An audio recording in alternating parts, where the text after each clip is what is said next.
You are watching Co-op for Two, broadcasting live from Champaign, Illinois, November 26th, 2023, Sunday afternoon at 3 p.m. Boy, it looks dark in here. Why is that? Now it looks too bright. I see I did not set everything up properly today. Okay, that's about right. All right, so it's Sunday afternoon. That means it's time for our play-by-mail game. I have in my hands the latest letter, a big, thick one, from Dr. Watson, our fourth reply.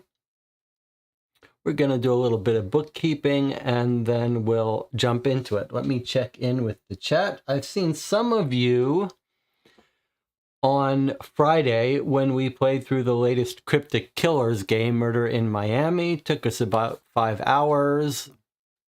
Quite a good game. Not my favorite Cryptic Killers, but right up there. Maybe second place.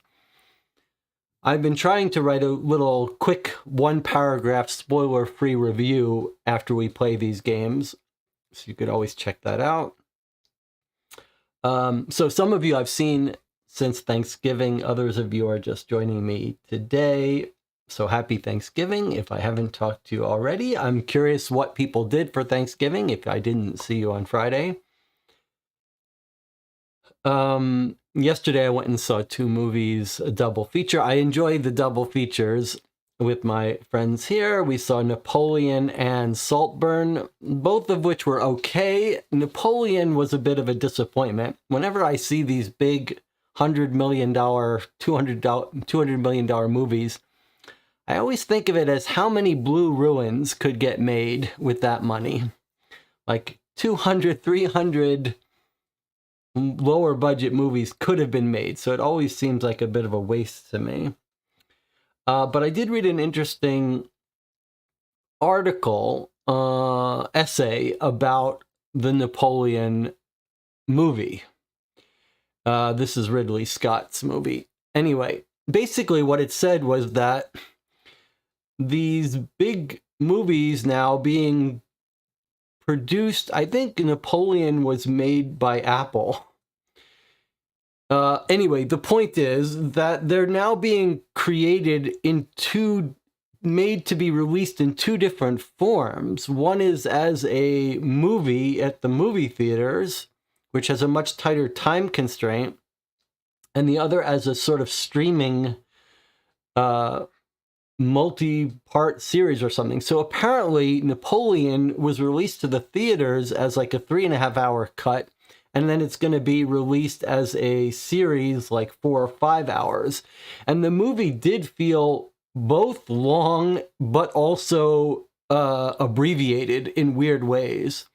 And so I think maybe that's our future. Our future, the movie theaters are going to die out. It's the versions that are coming to movie theaters are not the good versions anymore.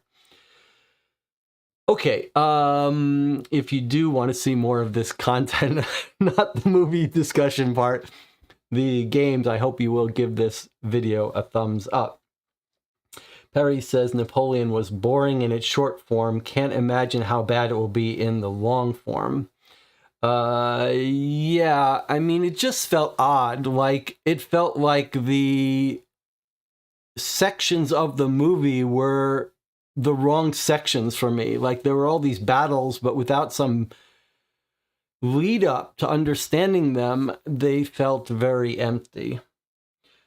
Okay, what else should we catch up on? You know that next week, during the week, I'll be away, but I do have 3 reviews that'll be coming out this coming week about reviews of games, short reviews of games we've played on the channel. What else do we need to talk about? I guess that's it. Let me talk a little bit about the reply that we sent in last week to this. I'm not going to do a full recap because we did do a long recap last week. But I had a brilliant, what I think is a brilliant idea last week when I was formulating the letter. And let me share with you my brilliant idea. So we've figured out that there's some opium, that the core of our case is opium. And here was the reply we got last week. Basically, we presented 3 theories about the opium involvement and the investment. We sent people around. We ran into Sherlock Holmes when we asked Whip in the Pickled Egg bar. And he gave us some information about Percival Thorne and our guy, Peter Harrington, hanging out. And we got a report from Lestrade about them cracking down on the opium dealers, and then confirmation that Robert Thorne, Uncle Robert, is not a real entity. So Percival Thorne is doing all this investment scam on his own, probably, or on behalf of some other entity, some crime lord in London.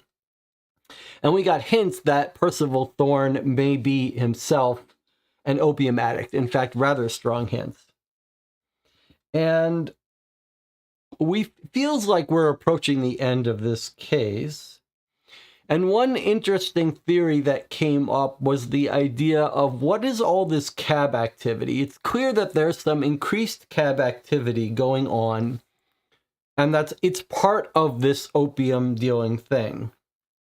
And one theory that came up last week or the week before that I sort of downplayed, but I'm warming up to, is originally we were thinking, okay, the cabs are being used to transport opium. That's a lot of moving back and forth for opium.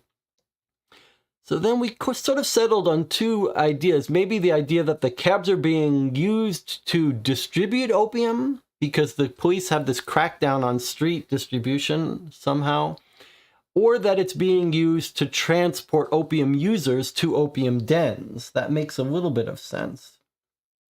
Originally, I sort of downplayed that, but now I'm warming up to the idea because it's clear that the cabbies are involved in this. And then there's this investment scam that we don't know the true nature of it. I had a brilliant idea last week while I was formulating the reply. And that was this. If we're not sure whether the cabbies are being used to deliver opium to users or bringing opium users to opium dens, which the police are cracking down on, my idea was this. We have access to the cabbie logs. And if the cabbies are being used to bring opium users to opium dens, then what we should see is a pattern in the logs bringing people to a central place, 1 or 2 places, an opium den.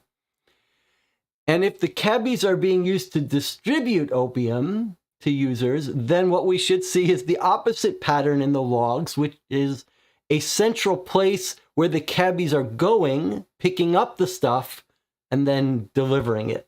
So that was my brilliant idea. And here's how it got formulated in the letter. We mentioned that we figured out that it was Sherlock Holmes we ran into in the bar, and a little statement here about how we would like to keep Peter Harrington out of being caught up in this if he's not really involved. Okay, so here's my first point about the two options, and then it occurs to us that in either case, the catalogs would in fact show many unusual entries in the last couple of weeks, either to a common location if transporting users, or from a common location if transporting opium. So therefore, we would like to request that Edmund Whitcomb take a careful look through the cab logs the last couple of weeks. I say pay attention to Peter Harrington, our guy, and Percival Thorne, but any other unusually busy cabbie. And then I say, in search of frequent, unusual pickup or destinations. We have no doubt, little doubt, that it's going to reveal the locus of the illegality. And then I said, Peter Harrington's log will either establish his innocence incontrovertibly or else damn him to Newgate Prison. And then I have a little paragraph here about how, well, we're still holding out hope because we've been hired by Peter Harrington's wife. We're holding out hope that he's actually maybe so goody two-shoes that he's trying to help Percival Thorne get out of his opium addiction. I still think that's a long shot because we learned in the last letter that Percival is still trying to scam people, but this is our client. We have to hold out hope that try our best to clear him if he's cleared. That would be the worst thing if we got our client arrested and there was an innocent explanation. Then we asked Wiggins to bring his lockpick to Percival Thorne's apartment because he hasn't showed up in a while. We're thinking maybe he's in trouble or maybe he's laid up with his addiction, that maybe if we get into his house, we will crack this case wide open. And lastly, the channel was very interested in interviewing Abernathy, the person who's running this cab company, to see if we could figure out if he's involved in this in any way. So that's what we're getting replies from today. Let's see what the chat thinks about my brilliant idea. Emmy says, yes, places people wouldn't usually have reason to go, so not shops, stations, or theaters. Yeah. But we should really see them all converging to a central place, either as the destination, starting point, or stopping point, either picking up the opium, which is also great because that's the information we would like to pass along to the police. And Anna says, yes, we're going to hold out hope for Peter Harrington before. That sounds like a reasonable deal. You hire a private investigator. The most you can hope for is they're going to bend over backwards to clear you. We're not going to keep you out of jail. If her husband was involved in this, he's going to have to pay the price. But we're going to make sure we don't mess up and get him in trouble. All right, so that's where we are. Anything to talk about before we open this rather thick letter here?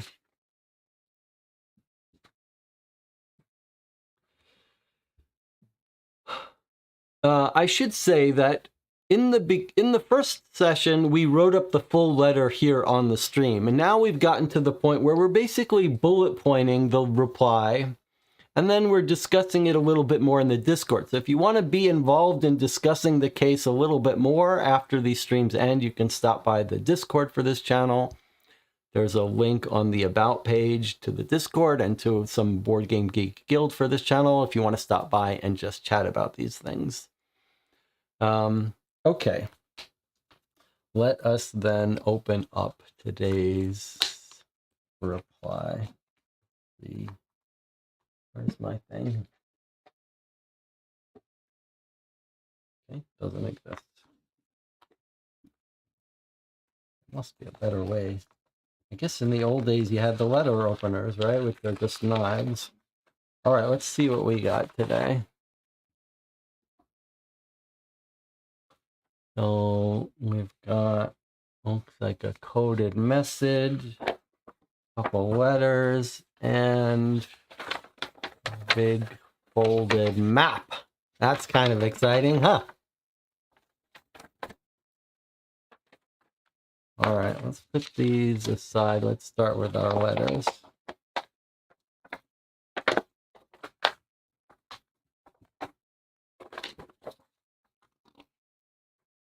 All right, cover letter from Watson. November 15th, 1889. When did this whole case start? November 4th. Okay, so 11 days or so. Dear Mr. Reichler, I have a large amount of information to report this week. Events have escalated dramatically. Uh-oh. While awaiting your reply, I personally visited the Abernathy Carriage Company for my meeting with Abernathy. I intended to test the man's mettle, as you put it. Entering the depot, I could not help but notice the absolute chaos of the place. Drivers were bolting out the gates, hurriedly beginning their days. A few young men and women were running over to drivers and switching papers with them. I entered the depot's front door and ran into Whitcomb, about to start his day. We had the opportunity to introduce ourselves shortly after taking on the case. Mr. Whitcomb, this is insanity. Yes, it's been getting worse every day now that you mention it. It can be hard to see it when it's so gradual. You're a frog in a boiling pot, my friend. Would you mind escorting me to Abernathy's office? Of course, I might finally catch a glimpse of the man. I followed Whitcomb up a flight of stairs to a door with Andrew Abernathy printed on it. Before I could place my hand on the doorknob, a large man exited the office and marched past us.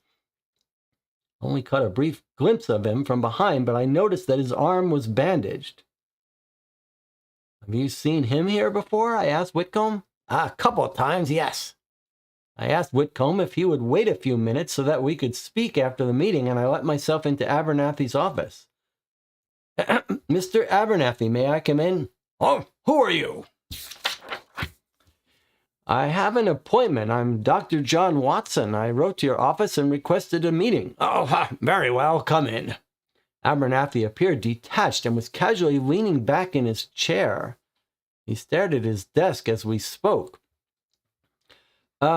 As you may be aware, I am an associate of Sherlock Holmes. My colleagues and I are investigating a possible smuggling operation, and we believe Mr. Abernathy? He seemed to be ignoring me. At that moment, a wave of déjà vu struck me, and a horrible realization snapped into place. The man was drugged. I approached him and put my hand on his shoulder. Mr. Abernathy, I'm a doctor. You seem unwell. Please let me help you. I examined him and found all the signs of opium intoxication. I searched his drawers and found a pipe and several tins of the substance. Where have you been getting this? Abernathy stirred and turned back around. I just have to do what they tell me and send them where they tell me. Please, leave me alone. Who was that man in here just now? My friend. Realizing he was not fully present, I turned my attention to the office. There was a folded piece of paper on the desk. I opened it and found the following note. Northwest, add 58 Houston. Northwest, add 58 Houston.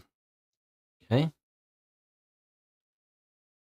I could not simply leave Abernathy like this, but it would attract too much attention to escort him out in this condition. I returned to the hallway and explained the situation to Whitcomb. I also instructed him to retrieve Harrington and Thorne's fare logs for October and November so that we could study them later. We waited an hour for most of the drivers to begin their shifts, then walked Abernathy downstairs to Whitcomb's carriage and departed for my clinic. So it turns out the boss of this whole cab company, Abernathy, is involved in this opium situation. He's, in fact, addicted himself. Add 58 Houston. Well, Houston is a place, a street, northwest London, but I don't know what the 58, add 58 is about. All right, so it looks like our cab company owner is in up to his neck here. Now Watson's letter continues. November 15th. I treated Abernathy next day. I treated Abernathy for opium withdrawal in my clinic. Although it is unfortunate, we had to restrain him while he recovered. Although your letter suggested we not contact Lestrade, I made the decision to involve him in this rapidly unfolding situation. We both agreed that time was running out to tighten the noose on this operation. With the fair logs in hand, I asked Whitcomb to search for patterns and send you his findings. See enclosed. He was happy to assist given the imminent collapse of the cab company. I held back on sharing the involvement of Peter Harrington with Lestrade. Good. But considering the next steps for a citywide operation to track him, it seemed time to fully utilize the Baker Street irregulars, with Wiggins heading the effort. That was what we said in our reply. We said, I asked them that we're closing the noose, and so I asked that they call everyone in to trail Peter Harrington, devote whatever resources are needed, and spare no expense to tail Peter Harrington for a couple of days, ascertain his usual stops. This will hopefully settle the matter definitively. So I said, we're closing the noose, and Watson agrees. Fully utilize the Baker Street irregulars, with Wiggins heading the effort. However, before we could set our plan into motion, Mrs. Harrington stormed into my clinic with her son Daniel. Dr. Watson, you need to tell me what is going on. Miss Hudson told me I could find you here. Where is my husband? Uh-oh. Regret washed over me as I recalled our theory of threats to the Harringtons and the various hooligans at the Pickled Egg listening in to that loudmouth whip. I pray he is unharmed, but it seems we have lost track of Peter Harrington. I took Mrs. Harrington aside and explained the full painful truth of our working theory. Impossible!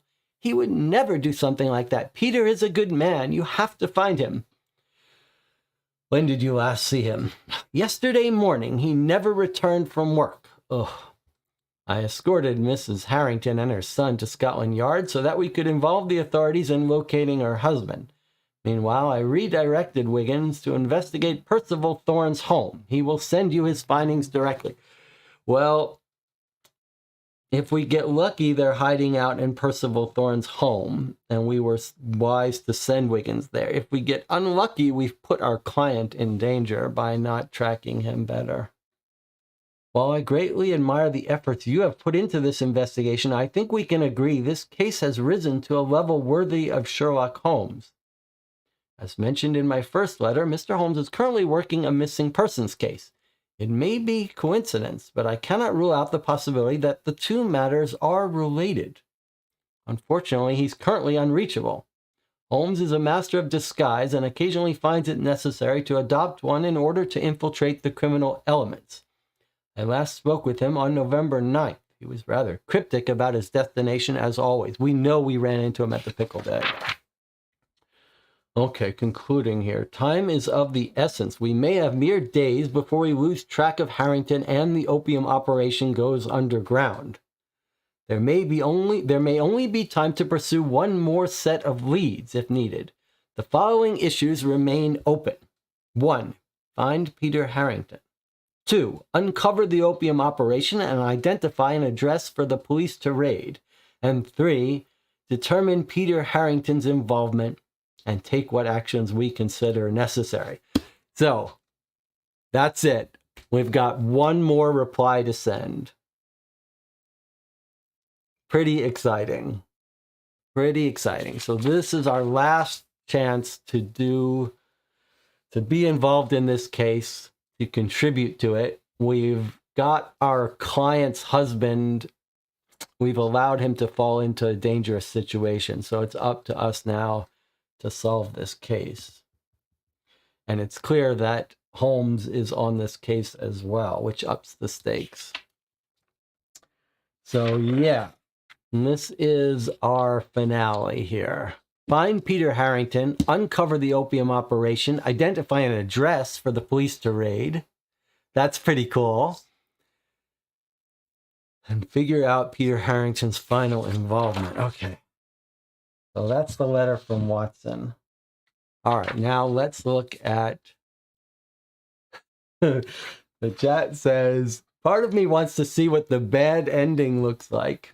Remember, this is being written on the fly by Matt C. For those who haven't been following along, Matt C., one of the viewers of the channel, is writing this case week by week as we play it. Debbie Levy has been helping editing. Rob has been helping create documents. All right, let's take a look at this letter from Whitcomb, the friend of Peter Harrington, who's also a cabbie, 49 George Street. Mr. Riker, I was finally able to take some time to pore over the fare logs. I followed your advice and searched through Harrington and Thorne's records for patterns. I should probably just send you the whole book, but I'm fairly sure I found what we need. I spent all day on this, and my knowledge of the city helped. That's why we asked him to do it. While not the same address, I noticed several addresses in similar postcodes in both Peter and Percival's logs. I borrowed a map from Mrs. Hudson at Baker Street and drew lines between the most frequent recurring locations where one or both traveled. The map is attached to my letter. Here are approximate addresses I circled. A. Chiswell, Peters Road, Tenor Street, Grace Church, Sydney, Lower Thames, Lowell Street, Union Road, Bermondsey Road, Dock Street, Arbor Square, Middlesex Street, New Broad Street, Beaumont Square, Whitechapel Station. The story the logs tell us is interesting. At first, Thorne traveled frequently to and from these addresses. Then it gradually shifted to Peter starting on October 16th. In the last few days, Thorne had no trips to any of these places, and Peter was making several per day. One last thing, I do not have the complete logs, but these books show some rides from other drivers around London. I saw Union Road appear several times in the logs for Lloyd Kent, a driver who works in southeast London. Well, I was hoping there was just going to be one place that stood out. All right, let's look at this map he's talking about.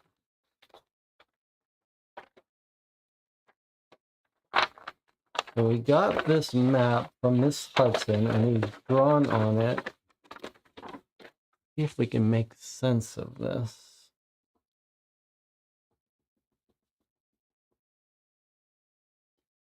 (1884–1886) London. And let's remember our Euston comment. Okay, what are we looking at here? So Union Road.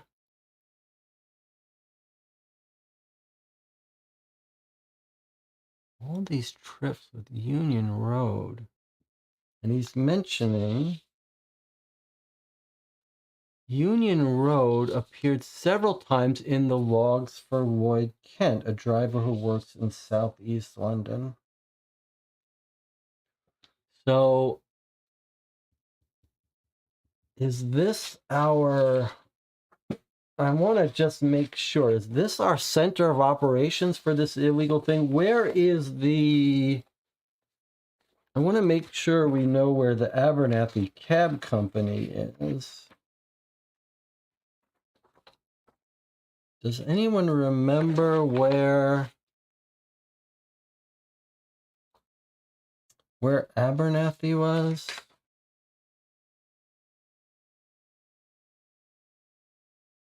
Abernathy Carriage Company. I just want to make sure Union Street isn't Abernathy Cab Company. I mean, obviously it's not, because he wouldn't mention Union Road appear several times if that was the cab company address. But I wouldn't mind knowing where it is. Okay, so it absolutely looks like we've got a center of operations here.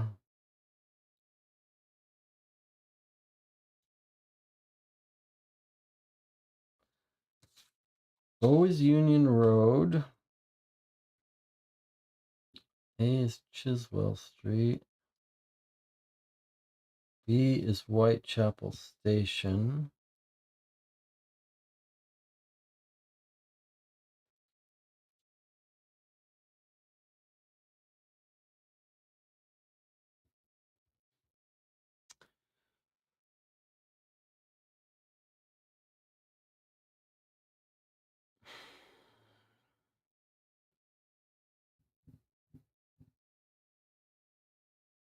Recurring locations where one or both traveled.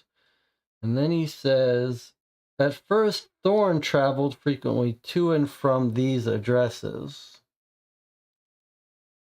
But then, October 16th, which is when all this trouble started, Peter Harrington starts taking over.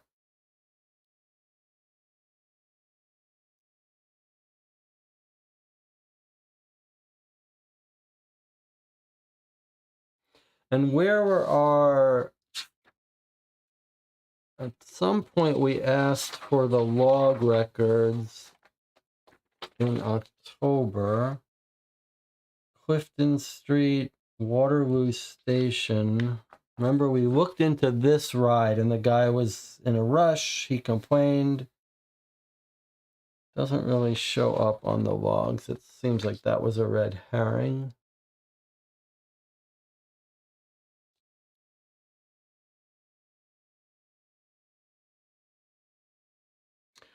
So I think, let's think about it for a second.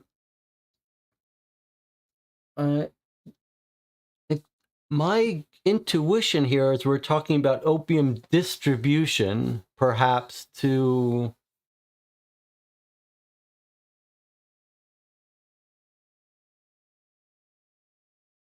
It's interesting that we've got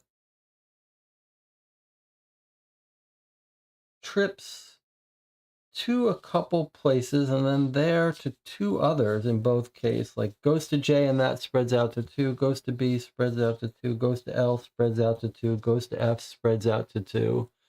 It's like very patterned, very stereotypical, not stereotypical, stereotype pattern. Like, is this the opium distribution that goes and then this gets sent to the 2 opium dens? And they're almost like they're covering North London, distributing the opium and then to different opium dens. That's kind of what my gut is telling me. And then I don't know what A and E is. A is going from Chiswell Street to Tenor Street. Don't know what this is about.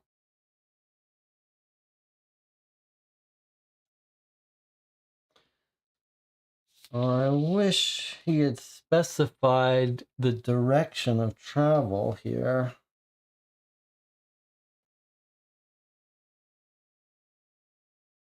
To and from these addresses. All right, let me check in with the chat and check out, see if there's any theories here. Main distribution center goes to dealers, then the dealers deliver to 1 or 2 locations each, potential dens. Okay, sounds like Emmy is thinking the same thing as me. A central distribution hub at Union Road, and then being distributed to opium dens from there.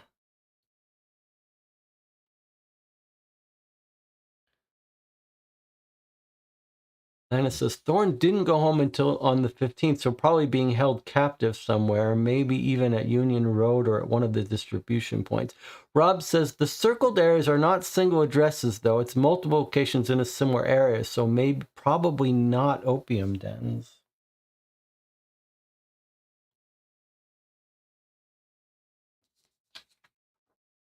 Let's read this again.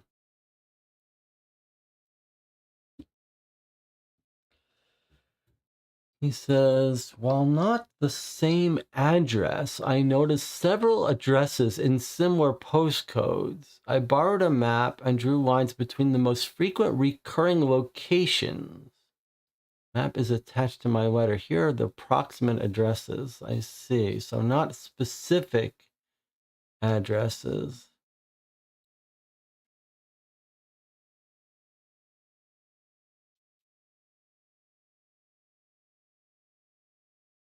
But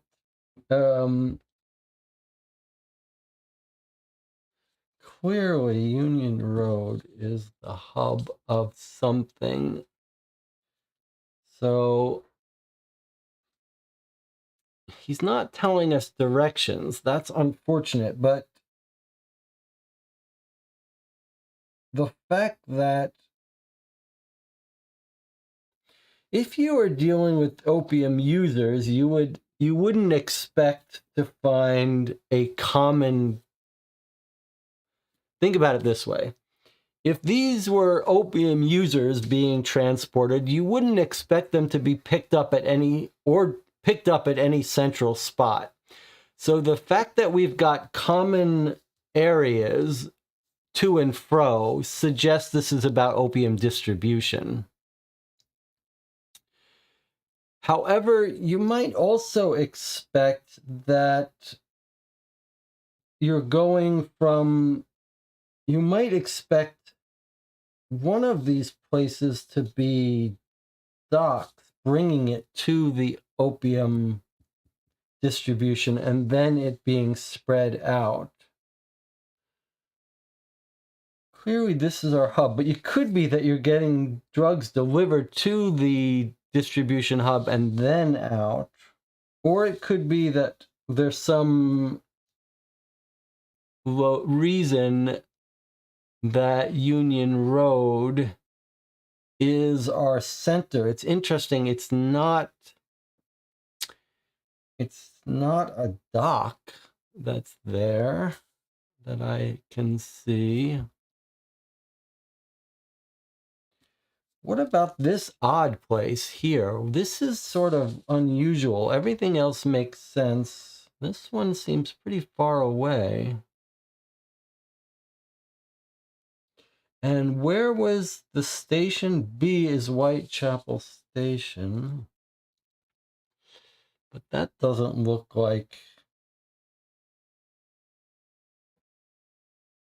source. I mean, clearly O is the place we would send police, but it would be nice if we could figure out a little bit more about this. But maybe, well, here's some docks here.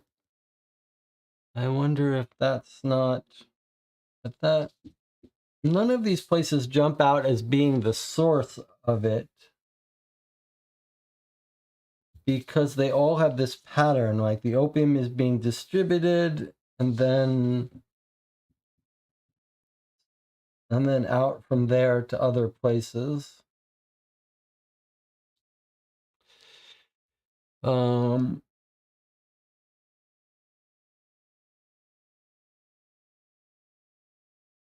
Emmy says, I thought I saw Union Infirmary. You're thinking that the opium is coming. There's the Union Infirmary. You think the opium is coming from the hospital? It seemed like it was coming from docks. It's not coming from hospital. It's being brought in from overseas from docks, but we don't know. We don't know if this map would even show that. Presumably, you wouldn't transport the bulk of the opium by taxi cab. It seems more likely that you're using the taxi cabs to distribute it. All right, well, we still have more evidence to read, but if we were to guess, what we'd guess is that here's the opium holding place in some warehouse on Union Road. And then it's being distributed by cabbies to maybe what are opium dens.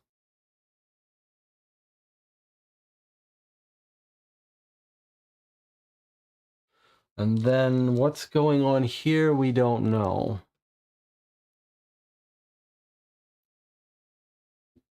What's up near A? What is that?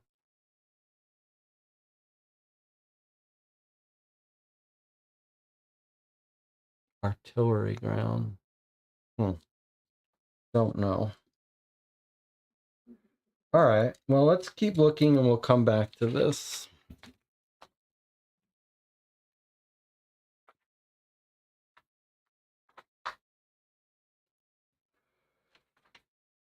Here's a letter from Wiggins, who we asked to go break into Percival Thorne's house. Dear Mr. Reichler, I carefully approached Thorne's home, knowing other people were looking for him. Luckily, I know how to be subtle, and I had some cover from the rain, so I was pretty sure of getting there unnoticed. Mr. Holmes doesn't usually ask me to break the law, so I tried to see what I could from the windows. I looked inside at Thorne's kitchen first, then his parlor. Nothing seemed out of place at first, but during a flash of lightning, I noticed a silhouette slouched over a desk. I watched for a few minutes and he didn't move. Something didn't feel right, so I hurried off to the nearest police station. I returned a half hour later with Gregson and two other policemen. Gregson knocked on the door and broke it in when no one answered. We found muddy footprints that seemed to track from Thorne's front door to his parlor, and found Thorne in the parlor, dead, slouched over his desk with a pen in his hand. In front of him, there was a strange note on his desk. I don't understand what it means, but maybe you will. I'm including it so you can take a look. It looks like Thorne wrote this note with his dying breath, but Gregson pointed out that Thorne was suffocated. He didn't have any marks on his neck, but there was a bloody pillow nearby on his couch. Sir Jasper Meeks would be able to confirm this later at the morgue. Very strange. I walked over to the couch and inspected the area. There was a pipe on the floor and a tin of opium. While Gregson finished up, I seized the chance to search Thorne's home. As much as I searched, I couldn't find paperwork or any signs of a business operation. I did find a rolled up sheet of paper behind Thorne's typewriter that might interest you. I'm sending it over. Sincerely, Bill Wiggins. So here's the note that he found. Yikes.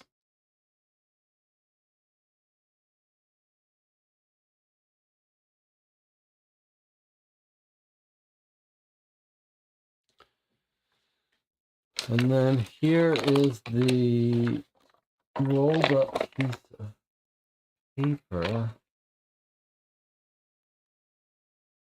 I'll find the typewriter.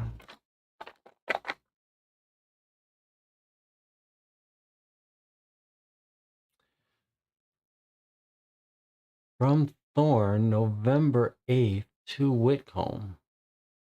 Oh, this was when we asked him to go to pretend he was interested, I think. Dear Mr. Whitcomb, thank you for your interest in Thorne Investments. We here at Thorne Investments use sound financial some strategies to make your money work for you. We specialize in everything. You name it, we own it. Lumber, iron, sheep, livestock, masonry are just a few of our areas of expertise. How does it work? We purchase small amounts of a large number of commodity things. We call it broadification. The best part is we do all the work. All we need is the money capital, because money works best when it works together. I started a modest company venture back in 1869, which has always seen great good growth. But 2 years ago, when I discovered broadification, I learned that you can double, then he changed mine. Let's just make it triple any investment in 6 months. So why share this with you? Like I said, money works best when it works together. The more capital we can add, the faster the money broadifies. So please, you can rest assured that this will be the best decision you have ever made. Your money is safe with us. And he crossed all that out and wrote, you can be sure that...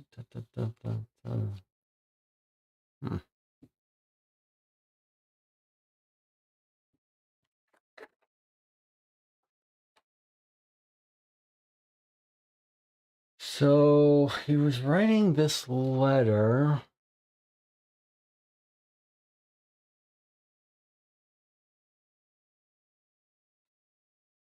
November 8th.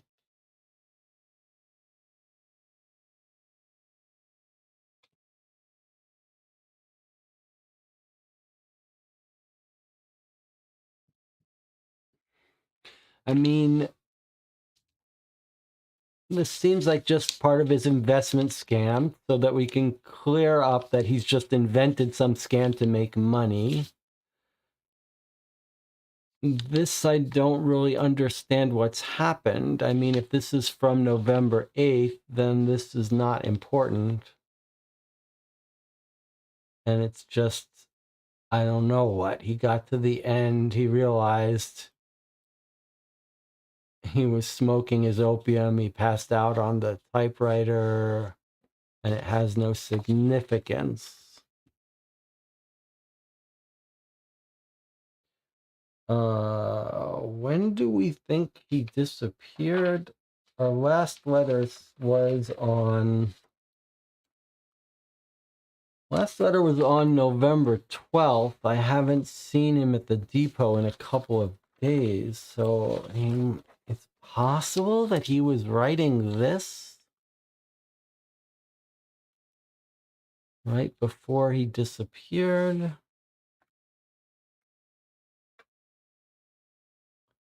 And then here,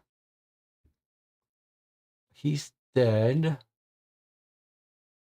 He slumped over his desk with pen in hand, writing this note, probably as his dying note. It's clearly in code. But then we're told he died of suffocation. Didn't have any marks on his neck. Bloody pillow nearby on the couch. He suffocated to death.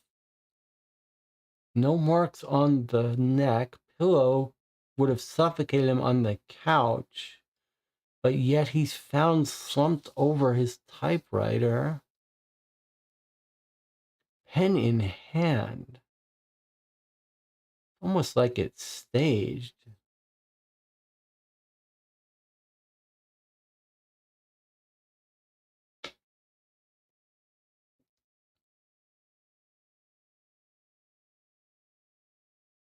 Muddy footprints that went from his front door to his parlor, where he's found.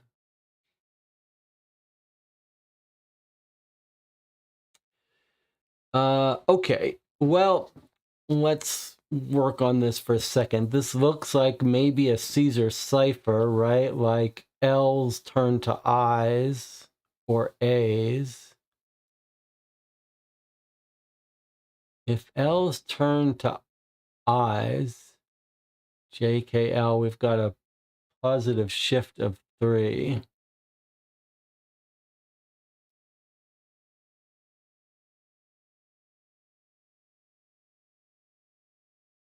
We can get out our thing and just play with this a little bit. So if indeed an L goes to an I, and the Y goes to a V, the Z goes to a W, that doesn't work.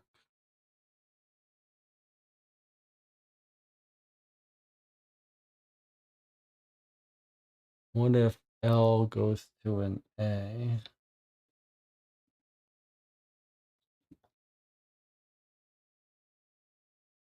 If L goes to an A, then our Y goes to an N, the Z goes to an O. What letter is this, an E? And E goes to a T. That would be not. Okay, that looks right. Let's see if we can't transcribe this then. N-O-T, not A. D goes to S. S goes to H. T goes to I. W goes to L, L, I. Let's see if we can zoom out a little bit. Looks like this is going to say not a shilling. T goes to I, W goes to N, R goes to G. Not a shilling. E goes to T, Z goes to O. Not a shilling to D goes to S, A goes to P,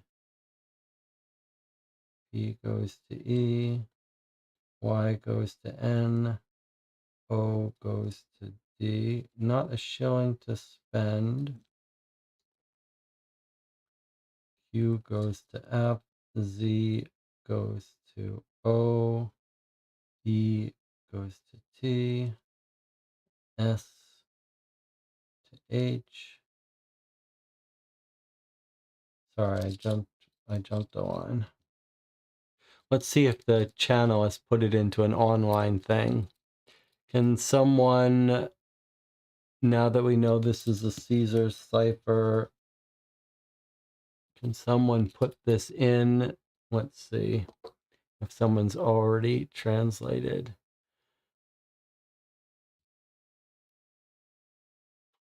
All jokes about this. Okay, so no one has translated it yet. Not a shilling to spend. So Q F O, this is surely going to be R, for A N A C H, for an ache, T O,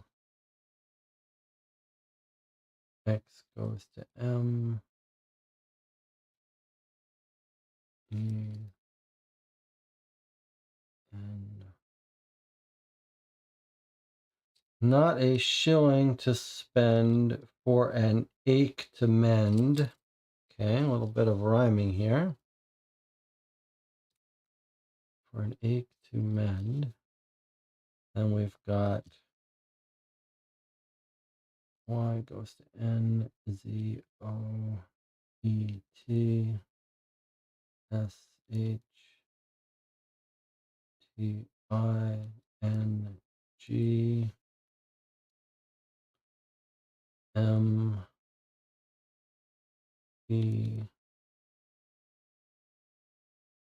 F.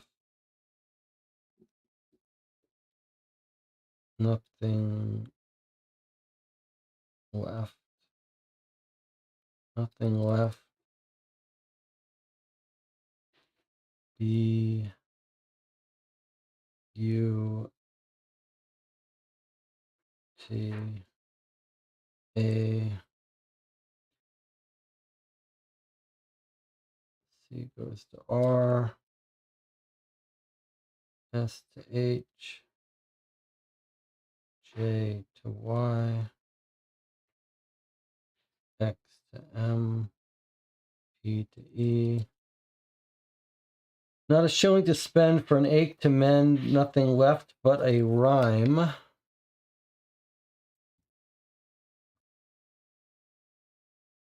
E goes to T, Z goes to O, H goes to W, L goes to A, D is an S, E goes to T, to waste, A goes to P, C goes to R, N goes to C, C goes to R.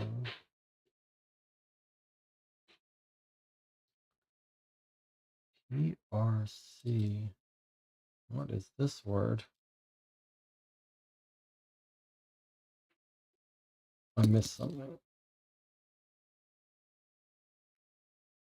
PR, and then P goes to E, and then N goes to C. T goes to I. Z goes to O. Then we've got US, precious. T goes to I. X goes to M. P goes to E. Last letter, we've got a U, which goes to J, assuming that's a U, and then X goes to M. Not a shilling to spend for an ache to mend, nothing left but a rhyme to waste precious time. J.M.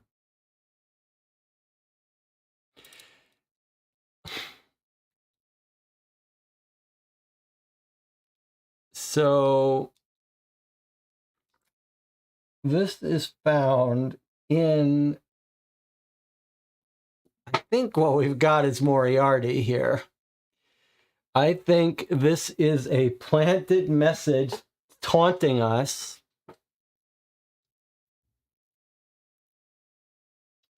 From James Moriarty. I think what we've got here is Thorne is killed, smothered, suffocated on his couch, dies, suffocates on his couch, and then they've picked him up, put him in front of his desk, put a pen in his hand, and scribbled this little taunt at us.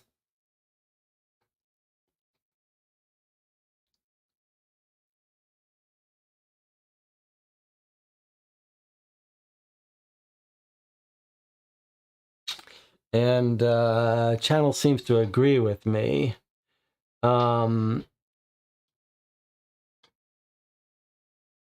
He's been staged to look like he overdosed while writing something. Try the last line of the typed letter with the same cipher, just in case. It's an interesting possibility, but let's stop for a second before we we're being taunted here by JM, by Moriarty, I believe. Now it makes sense why Holmes is involved in this case if Moriarty's at the head of this opium smuggling thing. What I did want to make note of is, just in case, we've got L mapping to A, which is a -12. That's our Caesar shift. Right? B, C, D, E, F, G, H, I, J, K, L. -11, I guess. 1, 2, 3, 4, 5, 6, 7, 8, 9, 10, 11. -11. Let's just remember that in case that comes up. -11, in case that 11 is significant for some way. Okay, nothing on the back.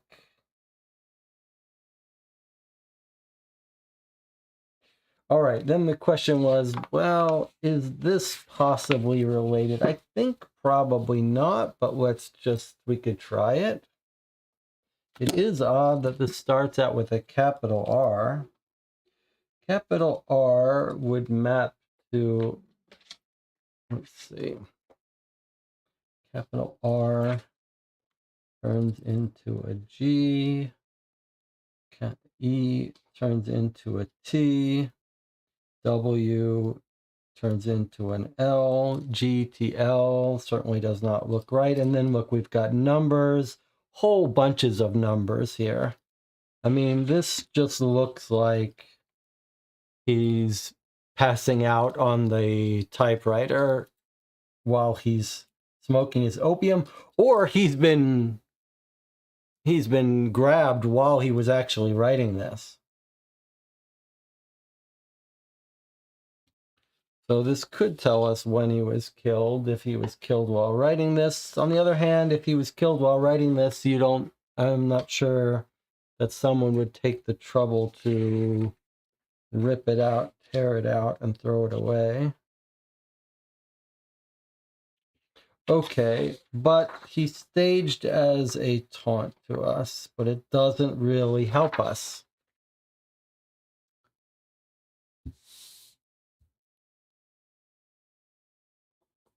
Well, we're back at our starting point, really.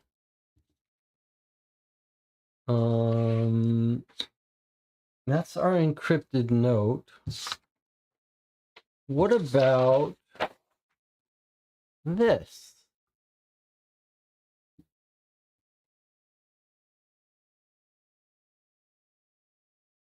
At 58 Houston.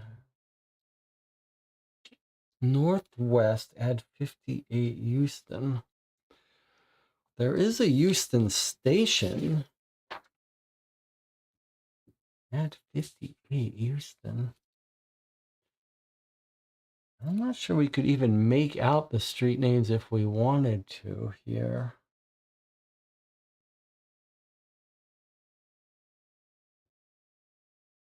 That's Liverpool Station.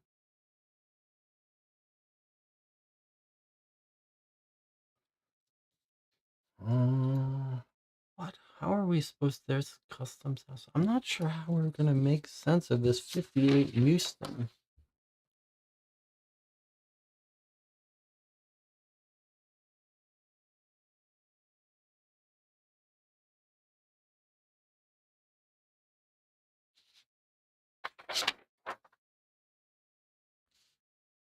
Drivers are running around. Let's see. I cannot notice the absolute chaos. Bolting out the gates, beginning their days, running over to drivers, switching papers with them. What does that mean?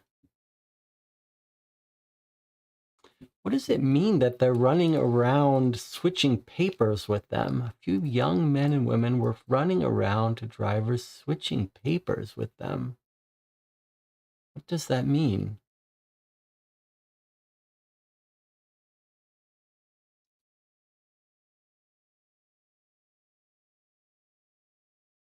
So Abernathy has allowed his whole cab company to be pulled in to opium transport. Northwest, add 58 Houston. So add 58 Houston could mean address 58 Houston Street.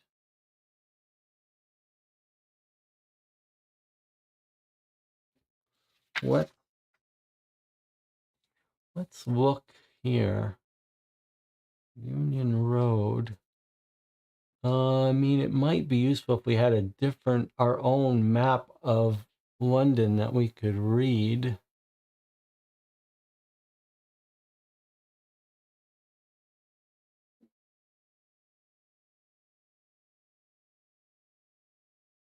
Or we could read streets a little bit better. This is the odd one. What was N? N is Bermondsey New Road.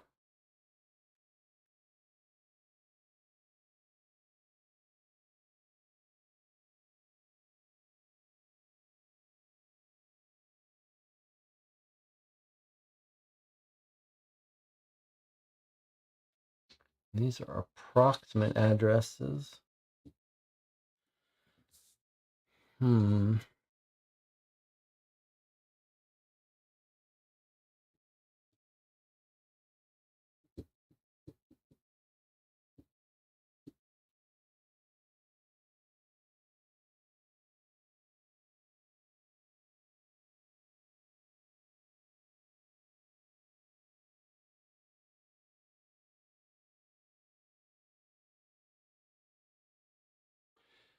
I mean, I can bring up my Sherlock Holmes map. We could look at it and see if we could find Euston Station and Euston Road.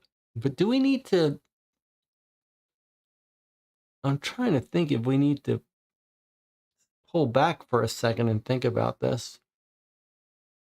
Well, try Northwest from Sherlock Holmes Consulting Detective map. Is Northwest 58 an informant in Sherlock Holmes Consulting Detective? These are all interesting theories. Let me, let's see for a second. Let's do one thing at a time here. Let us bring up our Sherlock Holmes Consulting Detective map.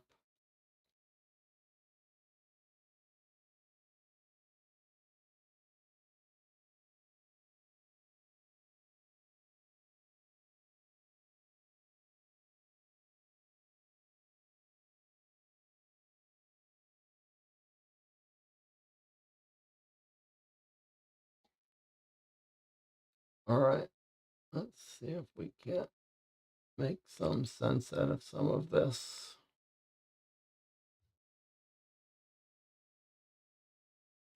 Oh, look at this thing, how it's not going to turn around.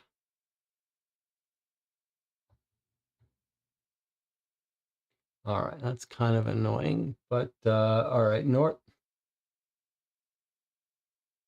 Northwest 58. If we're using the Sherlock Holmes Consulting Detective map, I don't know why we would be.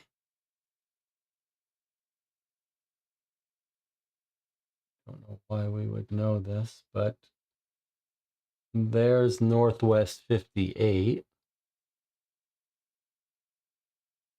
Really would be nice if I could rotate this and have it rotate the map. Then we show it. Wish I knew how to use this program better. Please, guys.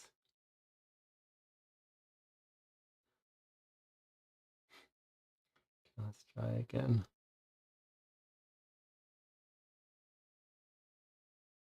Okay, that's a little bit better.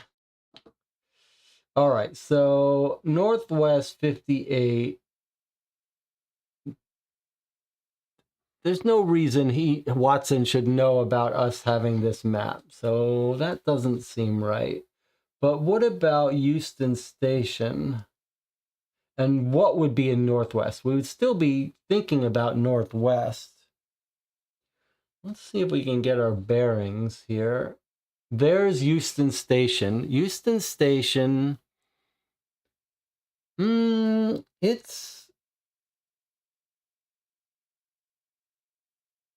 it's generally in Northwest area. I mean, not technically on this map, it's not, but close enough. But what would mean 58 Euston? Does that mean there's Euston Street there? Where can we find Euston Street? There's Euston Road. Well, there's 58 Euston.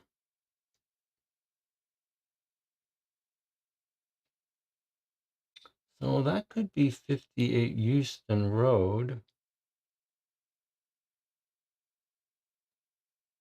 And where would that be on our map here?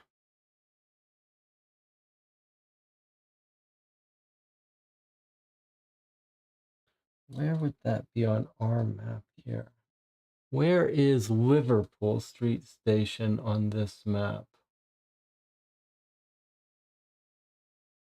This map's not the same map. I'm trying to get the...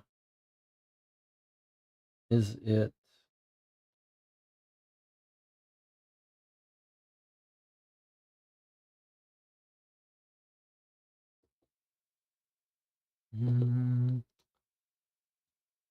Let's see, where are these two maps? How do they line up?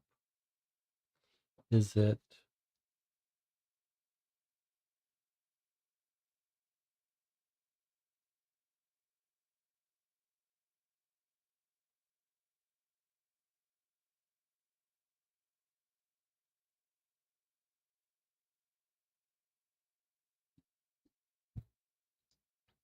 a little hard for me to see this. Get our bearings here.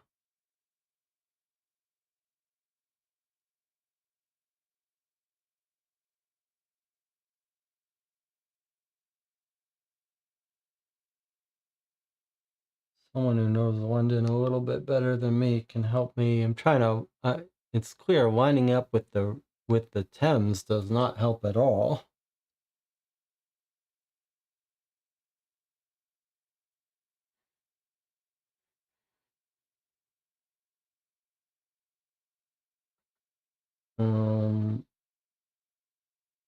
Where are other train stations? There's Victoria. There's Millbank Prison. Is this Millbank Prison over here? Ugh. That's the tower. Is this the far edge of our map? Is that all the way over here? Because there's Tower of London. That's Tower of London. Okay, so on our... Stop, guys. On our map, at our far right of our Sherlock Holmes Consulting Detective map, is the Tower of London over here. This is really annoying. Oh, okay. All right. Take it easy, Jesse. Okay, so on our map here, Tower of London over here is on this map right here. So basically, our Sherlock Holmes map, it starts here and goes this way. So unfortunately, the bulk of our activity in London is not on our familiar map. Whoops. This map, bulk of the activity of our case is happening off map here. We actually do have a different map of that area if we needed it. And it's this map of here, East End. So this is a closer map to our London map here. There's the tower you can see here on this map, which is here. So let's just for fun figure out where I guess our opium, our O is somewhere down here, somewhere below this little, or is it in the commercial docks? Let me undo this. Let's see, there's that. It dips down. Maybe it's at these commercial docks here. Do you see Union?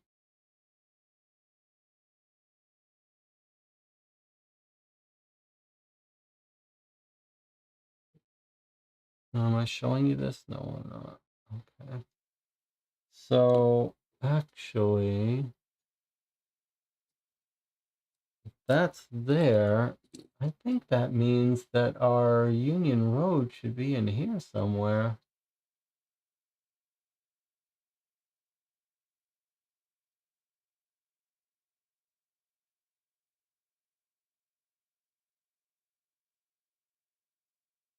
Yeah, because look, actually, there are the docks. There's the major dock area of London. So actually, this is useful because there's our docks, which would make sense that this is where they're bringing in the opium from.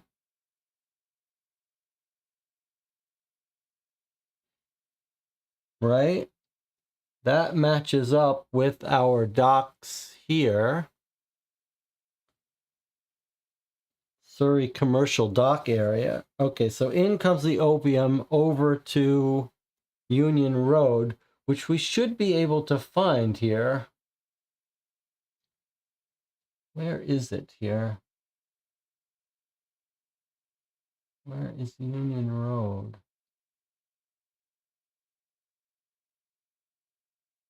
It's not critical that we find it here, but it seems like we should be able to find it here.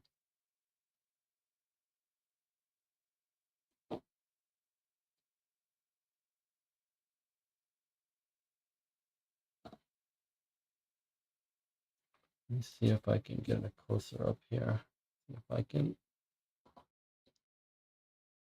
A little hard to read this map.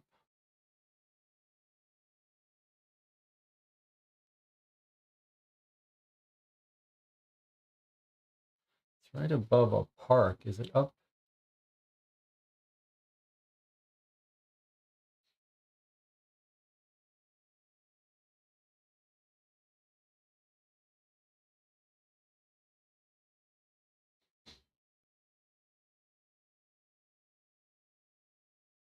Does anyone see it on this map? Should I just give up trying to find it on this map?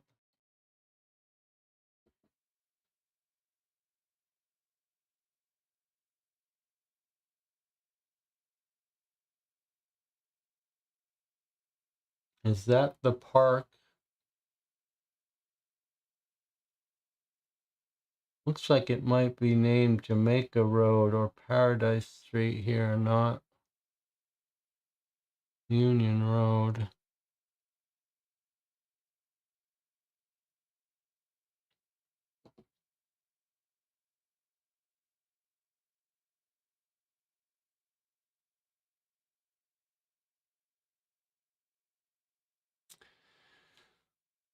Okay, well, that's about our area.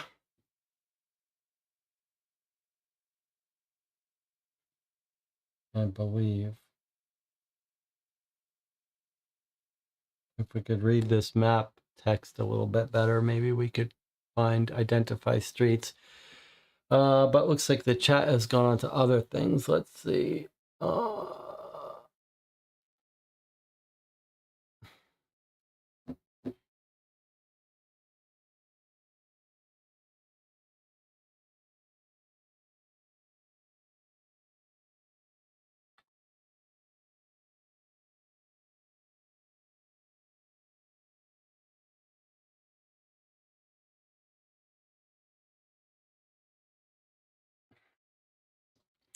Me says, I read it more as add 58 Euston to the list of customers' delivery points more than anything else, but I could be wrong. 58 Euston Road. Debbie says, I think you're right. ME doesn't seem like the right area for a distribution point. Could Harrington have been taken there? Debbie says, if that's a modern map, names may well have changed. Rob says, could be a smaller street or maybe a different map here.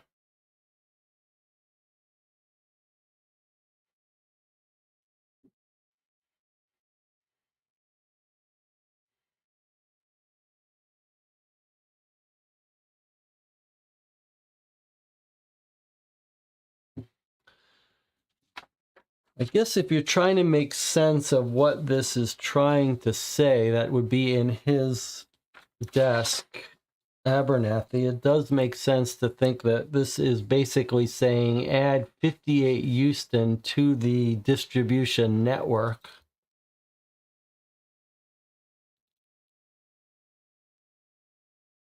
Um, 58 Euston Street from our other map is off the map, off this map. So we're not going to find it on our London map.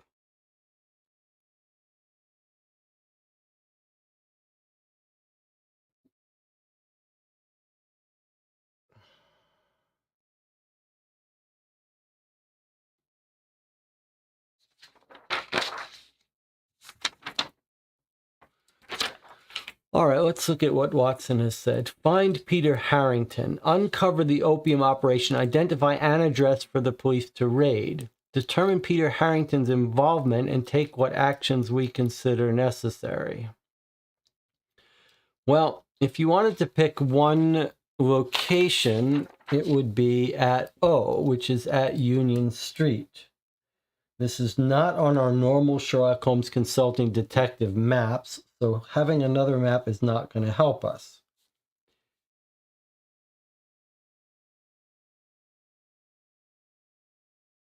We don't have a street address here. We're not going to get a street address here, but it's on Union Road.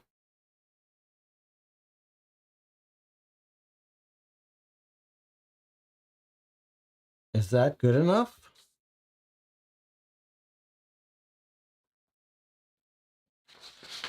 We don't have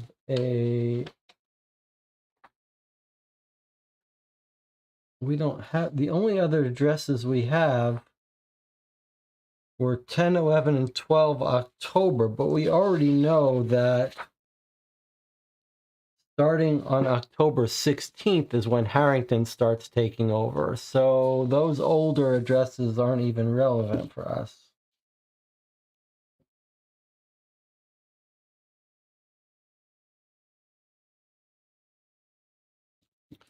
So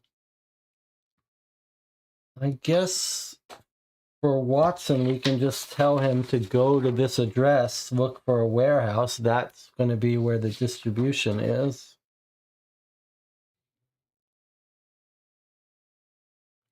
Unless Euston Road is down there.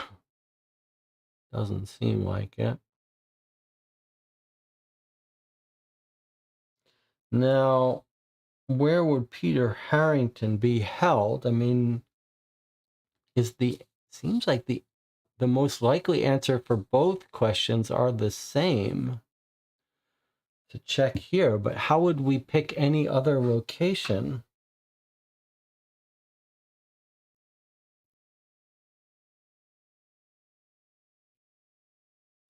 Let's check with the chat. I'm at a bit of a loss here.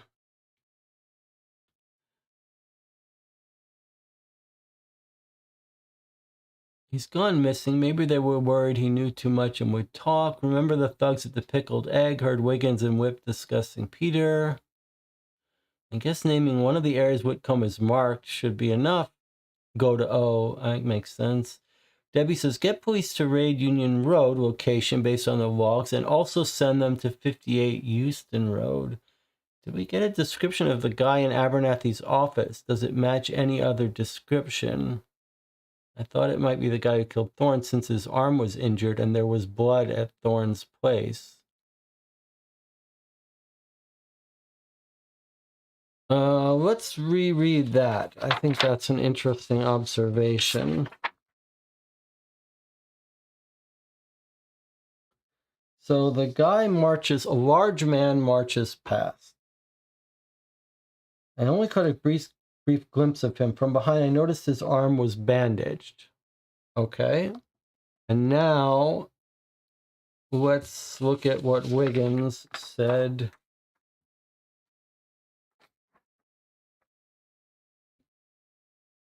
He looked in. Muddy footprints. Thorne was in the parlor, dead, slouched over his desk. In front of him was a strange note.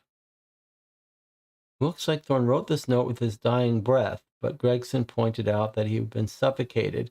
There was a bloody pillow nearby on his couch. Bloody pillow.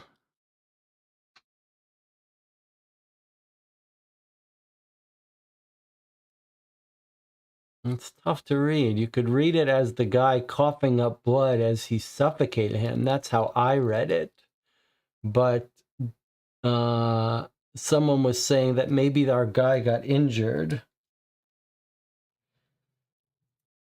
We will remember that in our last reply at the Pickled Egg, we were confronted by large guys. Let's see what the description. I thought it was description as the tattooed. but not bandage.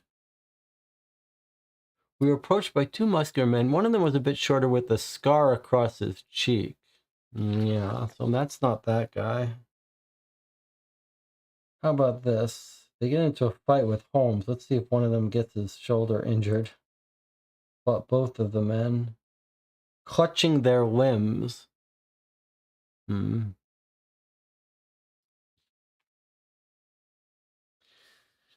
This guy's been seen multiple times, though, because we ask, have you seen him here before? Yeah, a couple of times.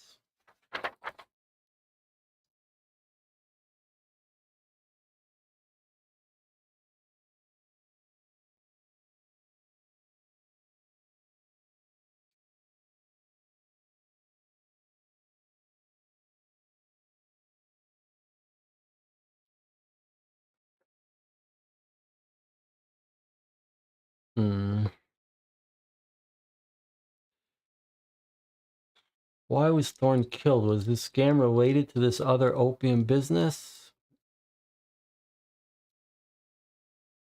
I think Debbie's right. They realized we'd be coming to question him. Now, why is Harrington disappeared? Are we supposed to deduce where he could be located? My guess is Thorne fought back while the guy strangled him. Maybe the guy got injured when Shrug beat him up with the pickled egg. Either way, it's not really relevant to answering any of our questions. The person leaving the office is either a big shot or he's a muscle. In either case, we can't follow him. He's gone. It doesn't help us.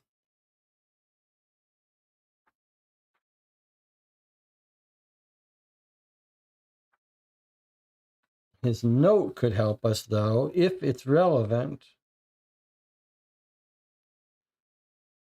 It just sounds like it's adding another distribution point for their drugs.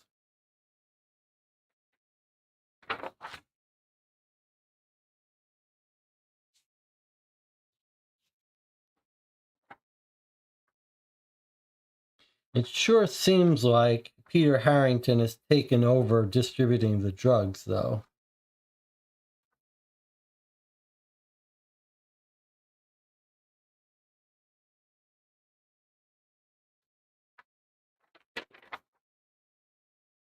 However,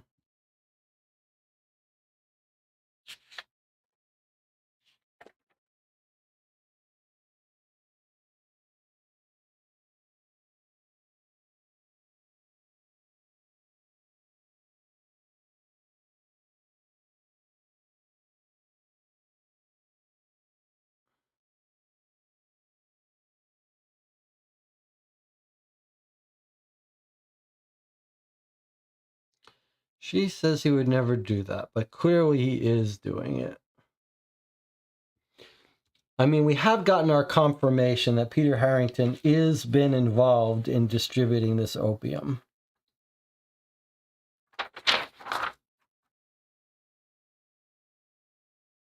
Now, where do we get... Let's reread the part about him being disappeared.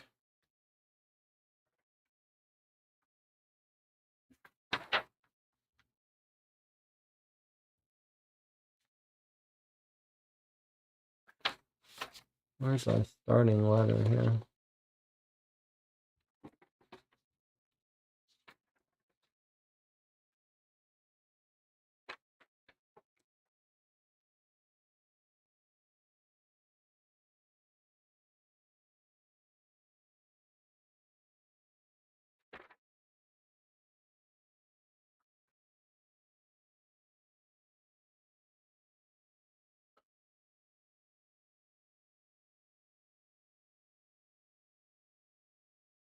Where is my husband?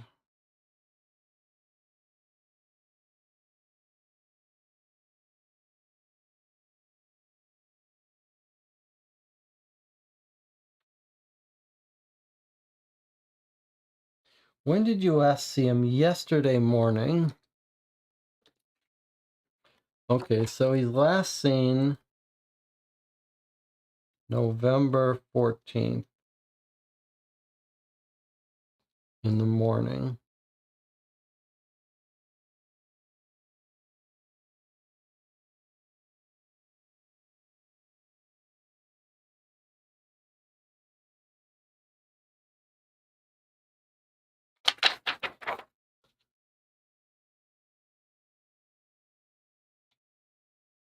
Find Peter Harrington. Uncover the opium operation. Identify an address. All right. So we think we can answer number 2. We're going to send them to location O. Determine Peter Harrington's involvement. Well, he is helping to transport opium. We've seen the logs that he took over for Thorne. So it absolutely seems like he is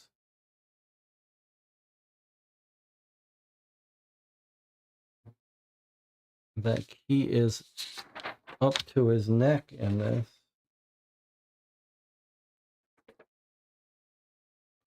Some rides from other drivers. Union Road appears several times for Lloyd Kent, a driver who works in southeast London.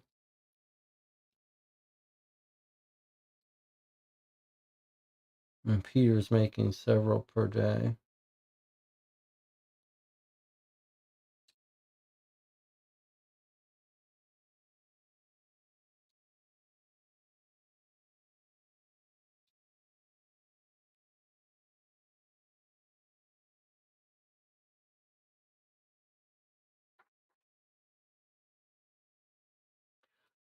So I guess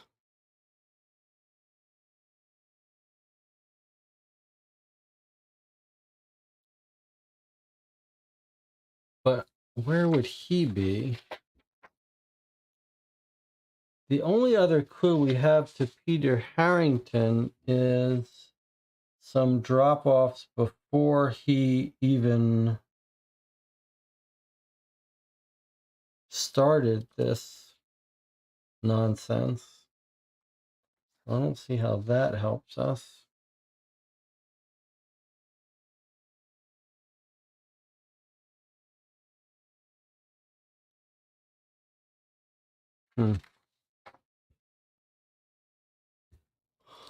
Let's see.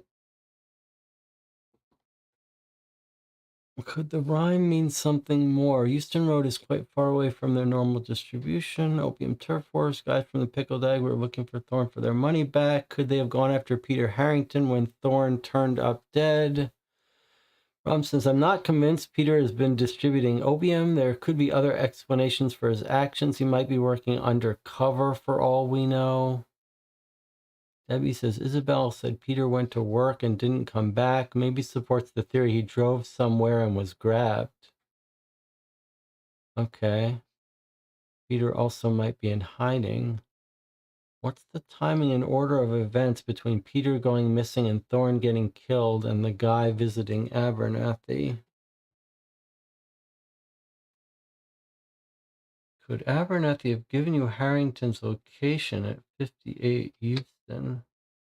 I mean, Abernathy certainly didn't intend to give us anything. It's a folded up slip in his desk. Emmy says, we do have time to pursue one more set of leads according to the letter. Who might know something that could help? It's unclear whether we have time to pursue another set of leads that we'll get response to, or if we just have one more chance. But I guess because this case is being written on the fly, we could assume we have time to get one more set of leads. Debbie says, that's what I thought, but if Rob's right and he's hiding at a location we haven't heard of, we have no chance to find him directly. Debbie says, we shouldn't be sending our own people alone at this point. Get the police to raid both places, 58 Euston and the Union Road distribution hub.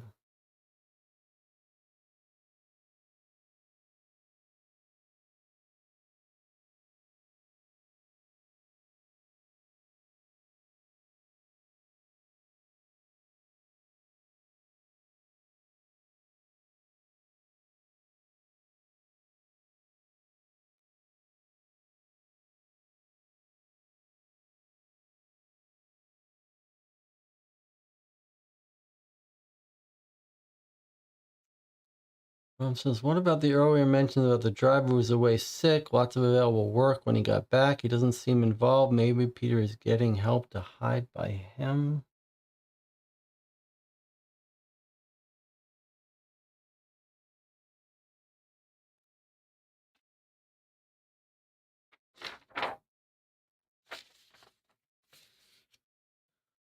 Find Peter Harrington.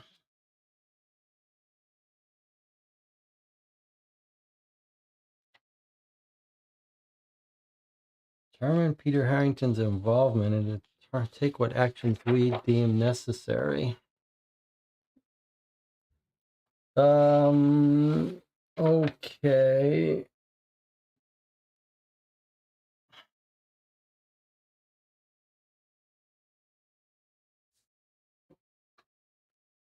Spend a shilling, not a shilling to spend for an ache to mend. Nothing left but a rhyme to waste precious time.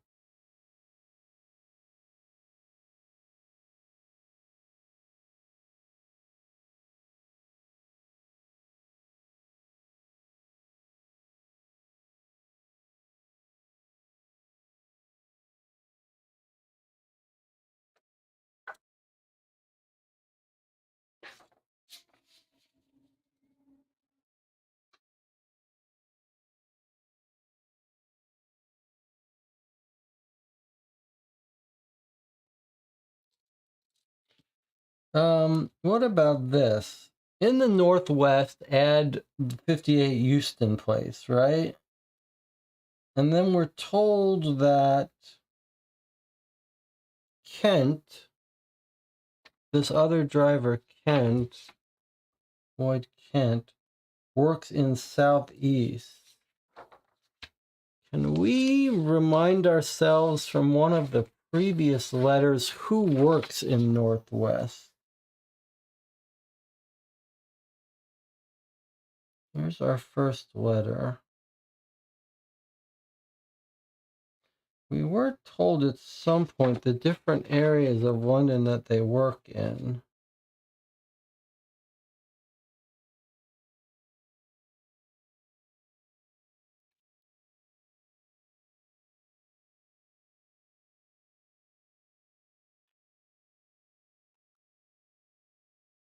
We want to see if we know who works in the Northwest.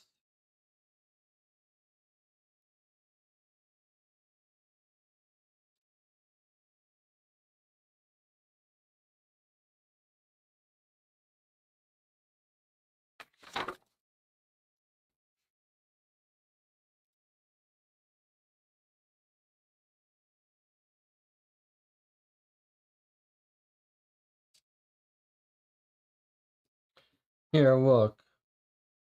Spoke to 3 other drivers from northeast London: Percival, John Rutherford, and Wilson Whip Merriweather.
Sounds like Peter works northeast London and wouldn't be working this neighborhood.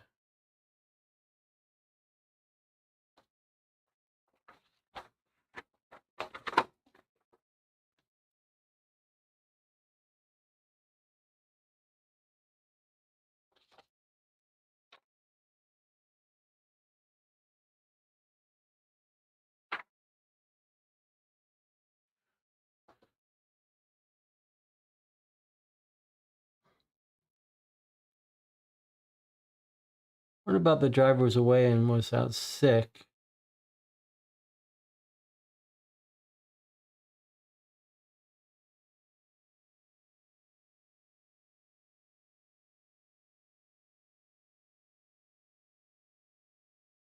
Debbie, there's a question about the location. I'm concerned Watson asked for an address, but we only have a general area. But then Debbie says there's clearly a very specific point on Union Road we're looking for based on the map that Eddie drew. It shouldn't be that hard for the police to search that area. I agree. We're treating this realistically. We know exactly, basically, the cross street, the very specific location that this place is. So I think that's settled. It's going to be right within there. If you give them a 100-foot area, they don't need to know the exact house address. They're going to be able to find it. So let's consider that settled. We can point them to the opium distribution place right next to the docks. Let's consider that settled. Now the question is, how do we find Peter Harrington?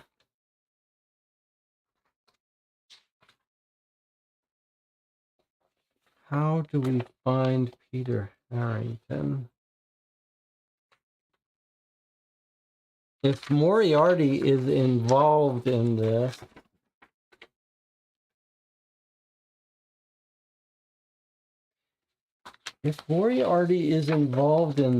could this note be giving us a clue to where to find him?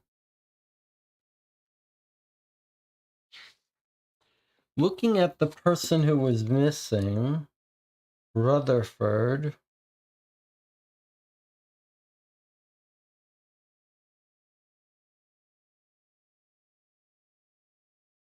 I'm gonna look for something that would suggest northwest. Okay, so here's again confirmation that our guy Peter Harrington works in the Northeast. Because he's looking for Harrington on the second letter, he's in the Northeast, he gets a ride with Rutherford, who we talked to, who may be also addicted to opium for all we know.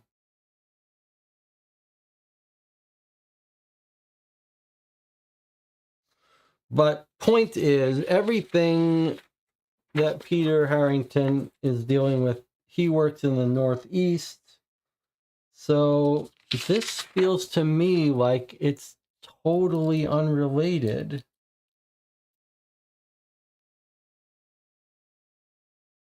Although it's a new place, a new distribution hub. So maybe that's where he would go.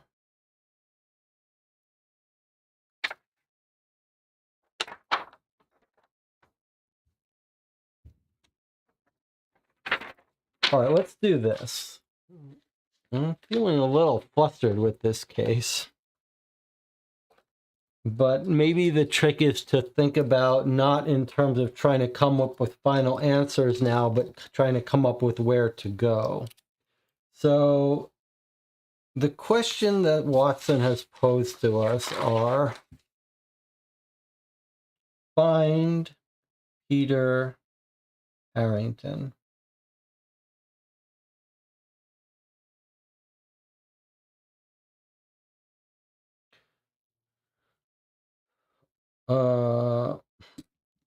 Then we're supposed to identify the opium operation. I think we know exactly where to put that.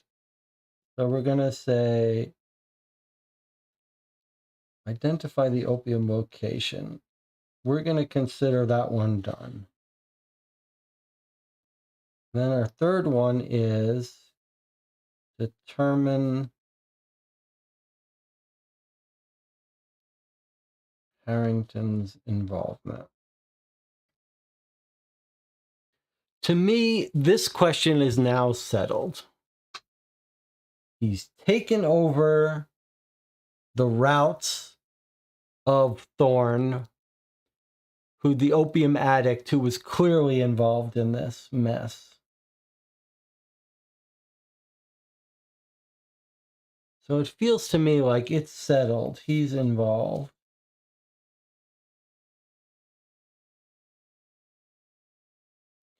Clearly, Thorne was killed, and killed by Moriarty. This is a Moriarty note. James Moriarty, who staged his body. That is not someone killed because they loaned out money they shouldn't have. He was not killed by thugs because he owed them money or invested their money. They would have just killed him. This note tells us that Moriarty is involved in this bigger operation.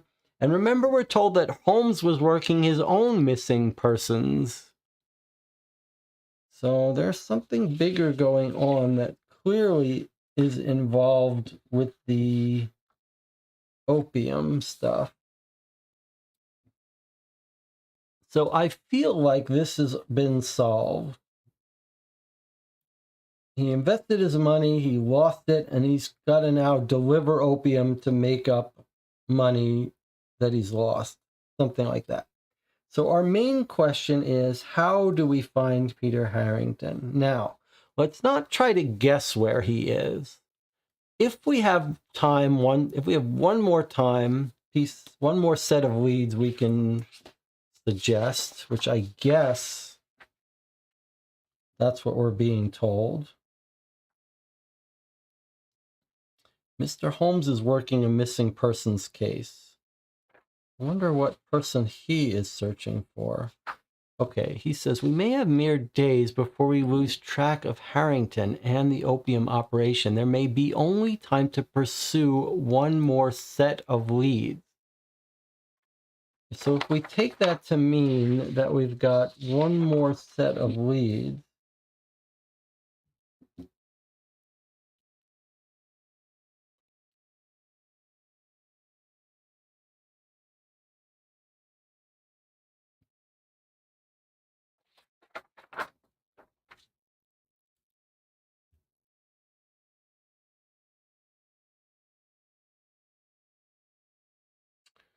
then where would we go to solve that?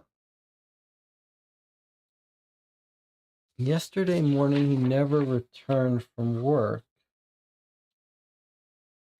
So, I mean, I guess you could say one question is, did he finish work? Do we have his logs?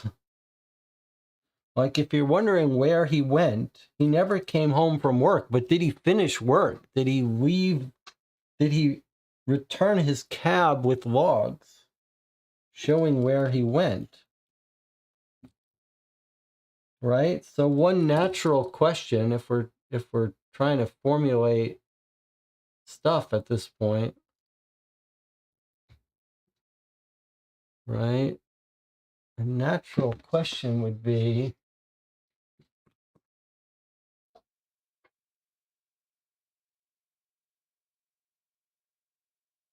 what is this nonsense? What is all this?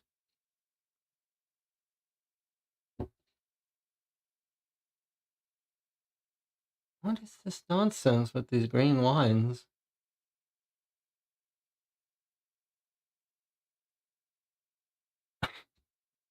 All right, I can see I'm getting frustrated. Okay. Let's just make some bullet points here for ourselves. Did Peter Harrington leave logs for his last day where he disappeared? That would be a natural question.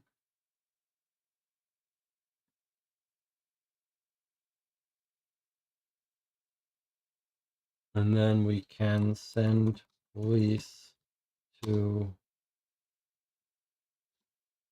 Union Street location on maps. But if we send the police,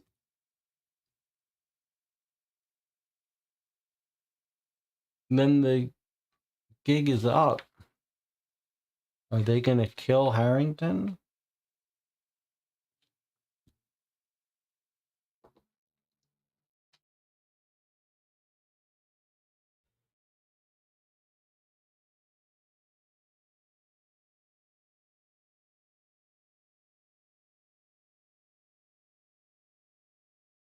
Amy says, I think the other criminals either got scammed by Thorne or are trying to muscle in on other opium dens that got shut down by the police. Peter's either hiding for them or they got him. Debbie says, seems to me there are 3 places we need to investigate: Euston Road, Union Road, and wherever Lloyd Kent can be found.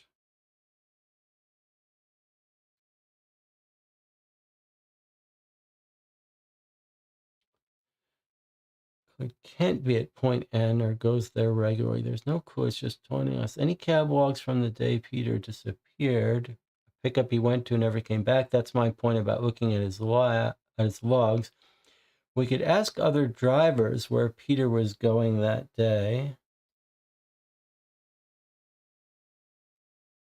Emmy says, I don't think we got an answer if the irregulars managed to track Peter's movements. Can we just check with them?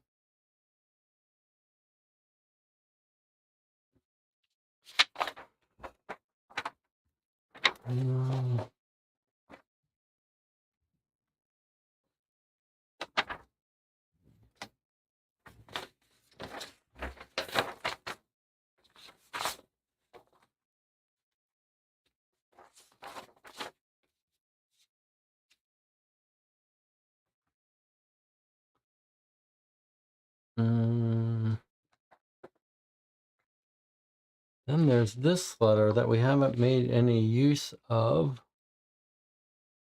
It's just his original letter about his financial scam, just telling us that there is no real financial investment. I guess that's what this clears up for us. There is no actual financial investment. Well, let's think about this thing for a second. So the description of our guy Percival being dead and staged, this was clearly a taunt to us by James Moriarty. Is it possible that this is an additional taunt and that this really does mean something? But what would it mean?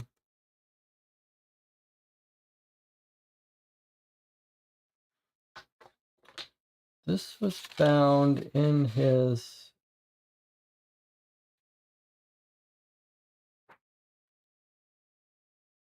I seized the opportunity to search. I didn't find any paperwork or signs of a business operation. Again, confirmation that this wasn't a real scam. I did find a rolled up sheet of paper behind his typewriter.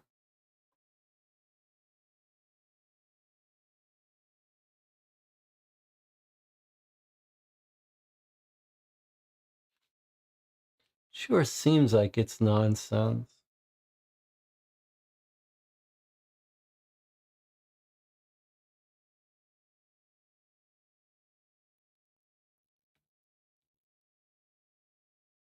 I mean, clearly that's nonsense. There's so many numbers in it. 99, 2, 94, 92, 20. It just doesn't seem like that can be anything useful to us.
Debbie says that letter was written on November 8th, long before Thorne's death.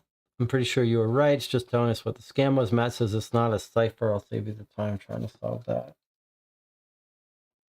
All right, so one of the hardest things to do,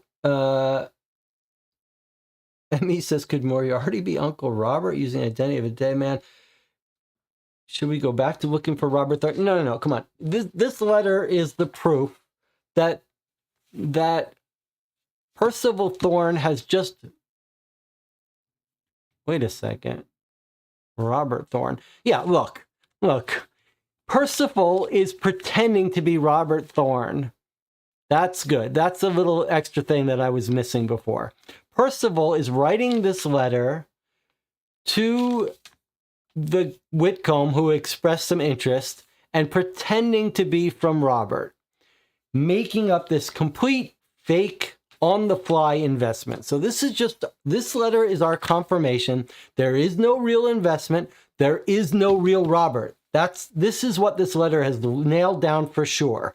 There is no real Robert. The death certificate should have told us already. This is 100% confirmation. Percival Thorne has made it all up. He's come up with the scam. There is nothing to invest in. That's that. Done. Settled. He's an opium addict. He's come up with a way to scam money. He's made it up. It's entirely fictional. That closes off, that puts a bow on that whole aspect of this case. There is no investment. There's nothing to it. It's just one other way he was scamming to get money. And the other way was he was delivering opium.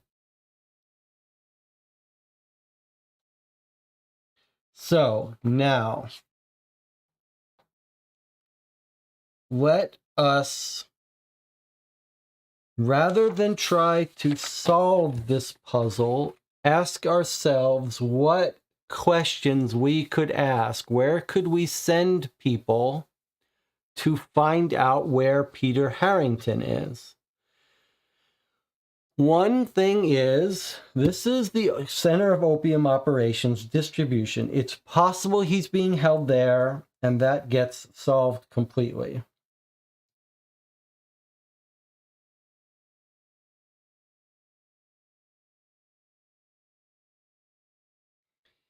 It's also possible that Peter Harrington was captured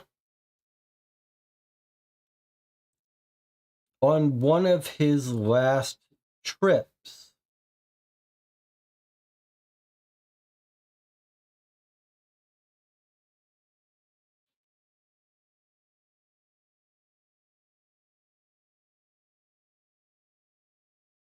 How would we identify his last trip?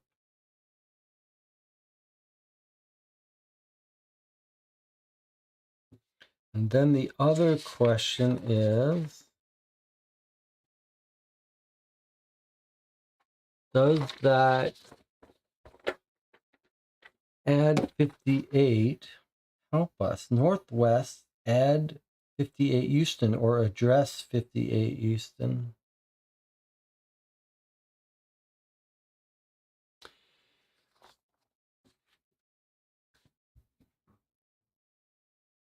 I guess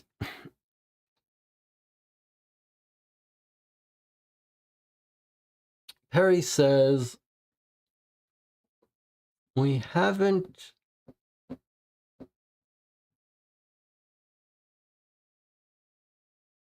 Could Harrington have killed Thorne? No, we know who killed Thorne. It was Moriarty who staged his body. Peter was helping Thorne with the scam without realizing it was a scam. You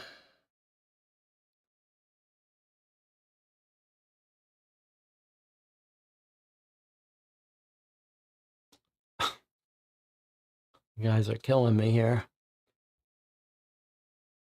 It was suggested that Percival Thorne might have hired Peter to help him pass out flyers to invest money, but I think we're operating under the assumption that Percival was involved in the opium distribution.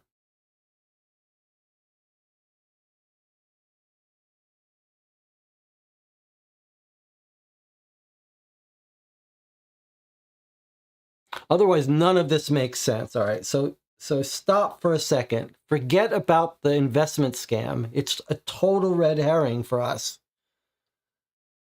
What we're told here is that Percival Thorne is an opium addict. He was on these routes, and then they were taken over by Peter Harrington. So clearly, this is clearly the opium distribution network, centering from a place near the docks where the opium comes in.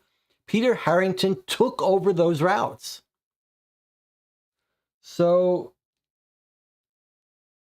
clearly he's involved in helping distribute the opium. Maybe he's just helping people move between those places, but surely it seems like they must know it's opium. And why would they leave the poppy flower in front of his house, if not as some sort of threat about telling people about the opium, etc.? So the question we have to ask ourselves is, where would Peter Harrington be? We have to assume he must have been captured by someone, kidnapped. Otherwise, he would have returned home.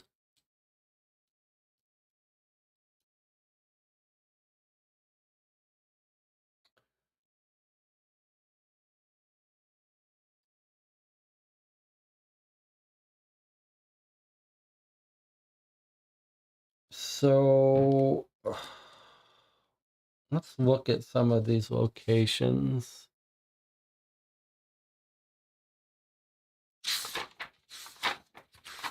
And maybe we should not be trying to figure out where he is, but figure out where we would go to find out where he is.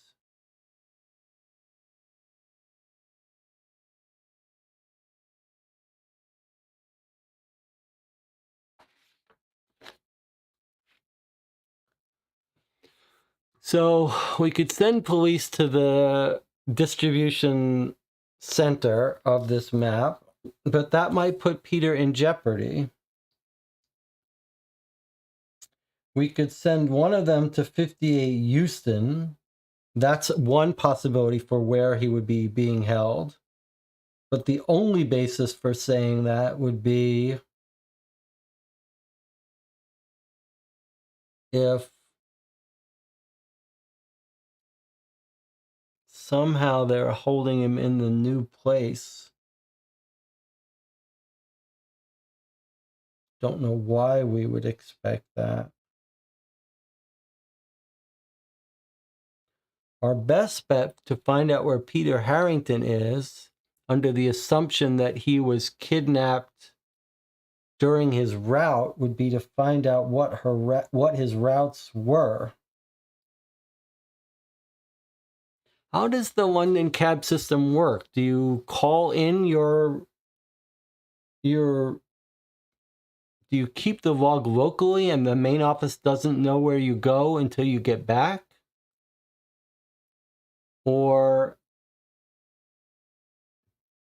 does the main office send you out? If the main office sends you out, then it seems like our solution is just to go to the main office logs and get the places where the last place Peter Harrington was sent.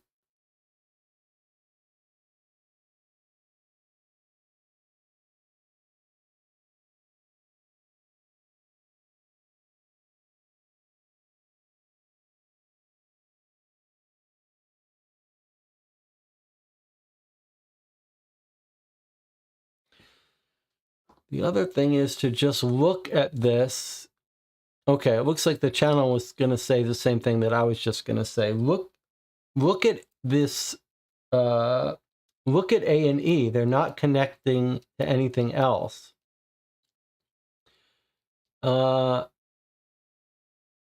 Why would you go back and forth? Okay, it's the only thing that doesn't fit in the pattern. Okay, so we've all come on this part as one of our last thoughts. The patterns here are very stereotyped. They start at the distribution, they go to a hub, and then they branch to two, branch to two, branch to two, branch to two. A and E are unusual. What's happening? Why is he going back and forth? Why is someone going back and forth? We don't even know if Peter Harrington is going back and forth. So let's look at A and E. What have we got?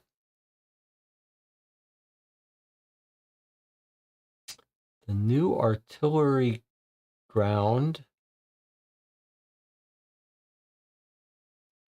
through Liverpool Station to E. Well, we're told that A is Chiswell Street and E is Tenor Street.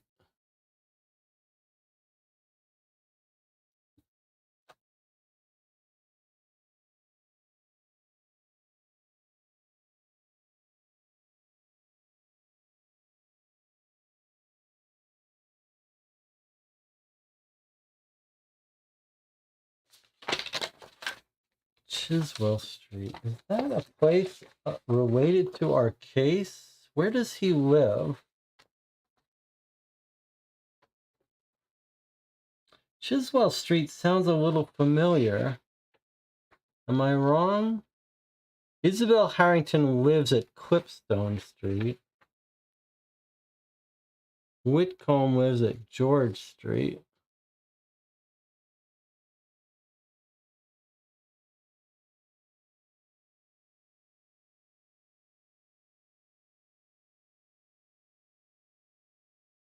It is odd to be going back and forth from A to E. We don't know the back and forth because this guy did not transcribe that information for us. All we know is from A to E or E to A or back and forth. Why would those be common locations? That's very odd.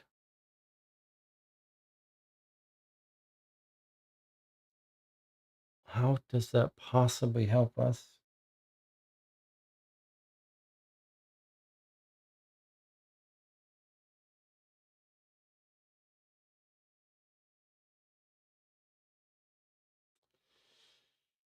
I don't get it.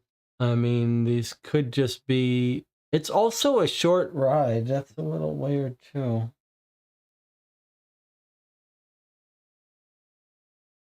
I don't understand.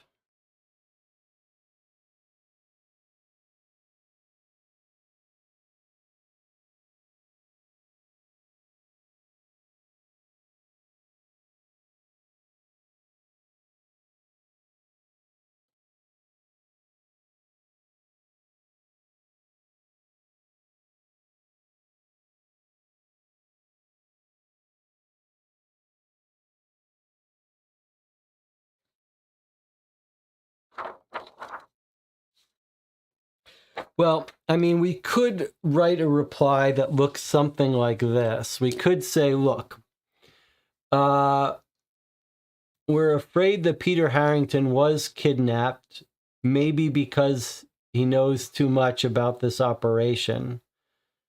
On the other hand, every damn cabbie doing this knows about this operation, but maybe Peter's having second thoughts, and so they're worried he's going to talk.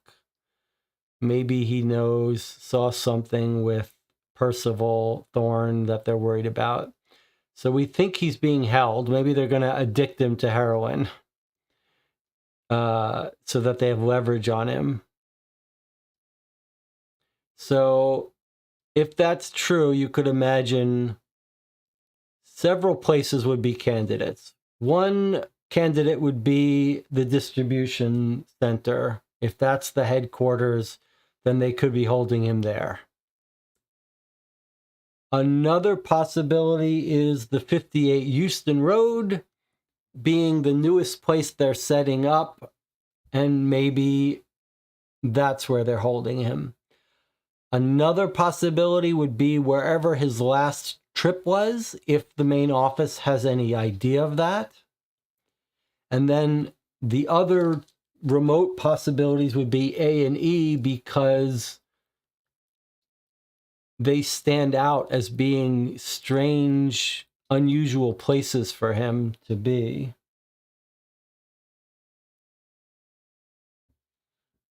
Chiswell Street, and I mean, it would, if one of those was his home, that would be helpful to us, but I can't think of anything else.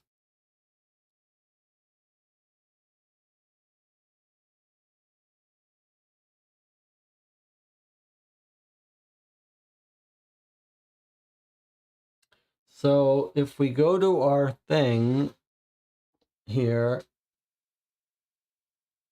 this is just driving me insane. All right. So I don't know if we want the police to go there yet, because that could end up getting Harrington killed. So later, or after Harrington rescued. So we might tell them, look, if you can find Harrington, the moment you find Harrington, send the police there. Okay. So then to find Harrington, which is our main concern, then the places we want are check logs or home or cab office or any note about his last fare destination. And then possible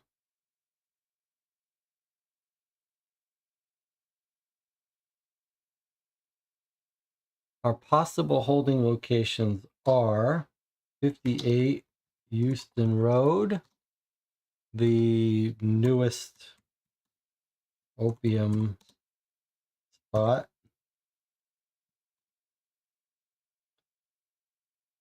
Location A, which is Chiswell Street.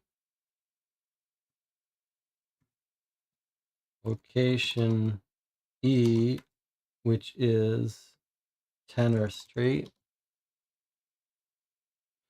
These are mystery repeat locations we don't understand.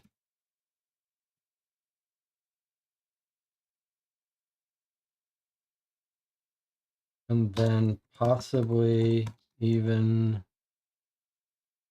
held at Union Road HQ.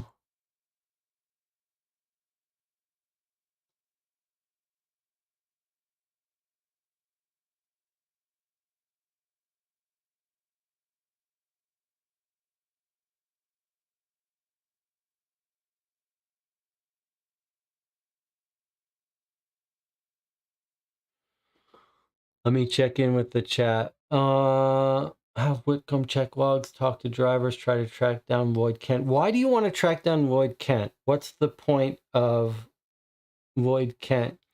Debbie says, why E rather than A?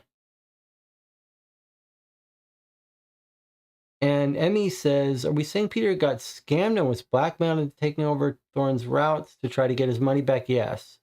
Mark says, Debbie, it started at A and ended at E. We don't know that. Debbie says, how do we know that there's no direction? Yeah, we don't know any of the directions here, unfortunately. So we don't know if A and E are start and end, but we do basically, and then we could just ask other cabbies about Peter's last,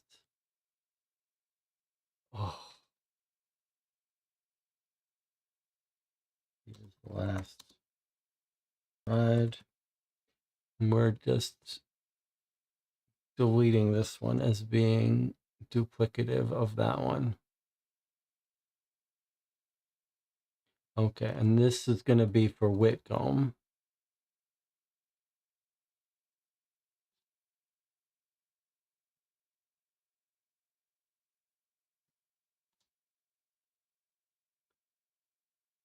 And then use caution approaching,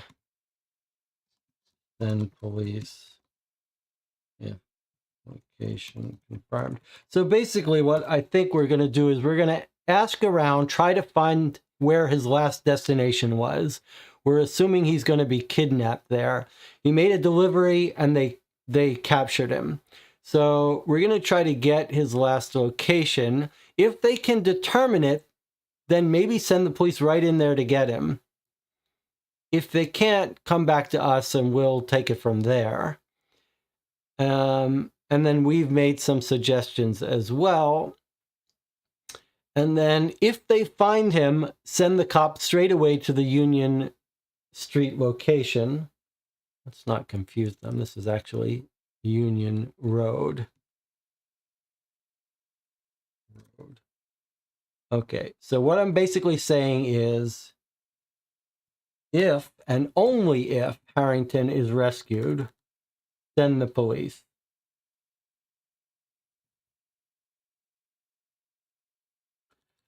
And then if Harrington still not found, wait for our instructions. Right?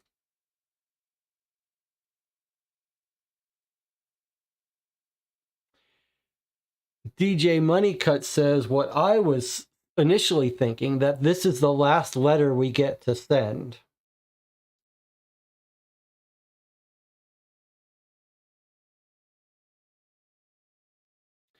Debbie says Kent because Kent is involved. I think it's a fair point that Kent, Lloyd Kent, a driver who works in Southeast London, but he works in a different area, is the problem.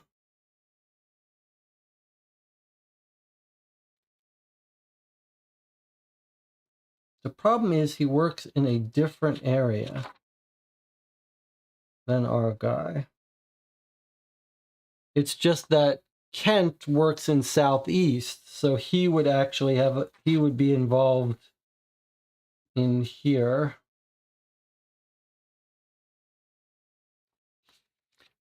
We could add to this, like, Kent Lloyd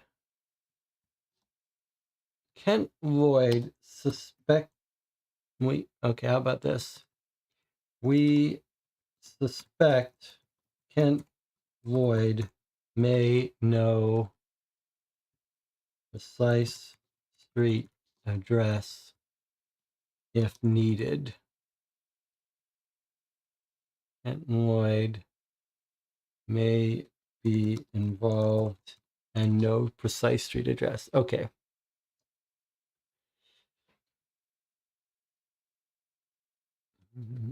Location, send police to raid Union location on maps, likely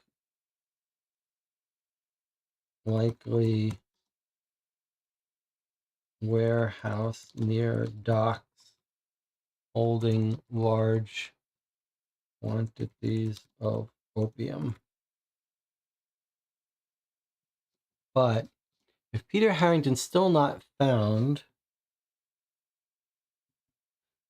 and time permits, wait for our instructions. I guess we want to say we fear Harrington may be killed if held elsewhere and raid takes place. Right? Does this basically sum up our position? We're trying to find Harrington. We've listed the places we think he might be or where to figure that out. As soon as he's rescued, they can raid the Union Road location. we're afraid that if we raid the opium distribution center, that the bosses involved may try to kill off loose ends and kill Harrington. So we don't want to do the raid until we find him. Kent Lloyd works down in the southeast. He probably knows the exact street address. What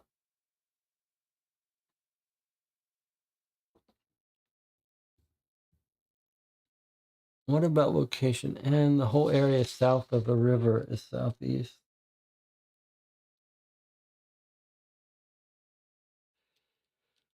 I think if Harrington's still not found, we need to send police anyway on the basis that he's probably held at Union Road.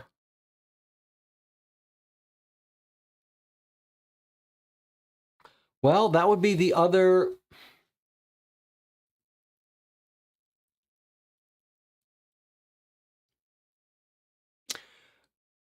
All right, we're going to have to wrap this up soon, but that would... I think that's reasonable. I think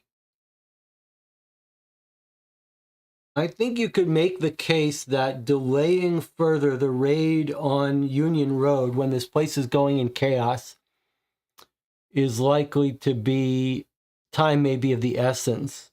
So what if we modified this to basically say, look, check these places first. So first, and then we're going to say second. After attempts to locate Harrington using above are finish, proceed in timely fashion to have police raid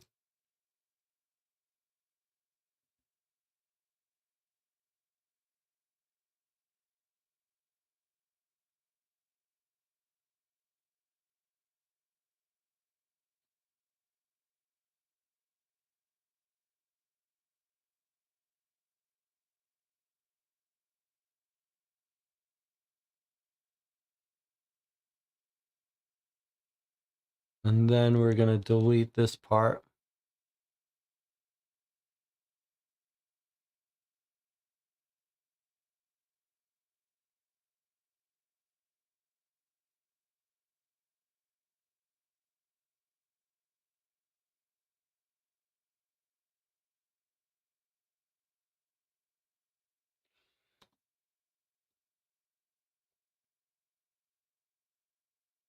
Important to check other locations for Harrington before raiding Union Road. We fear he may be killed to silence him if held elsewhere.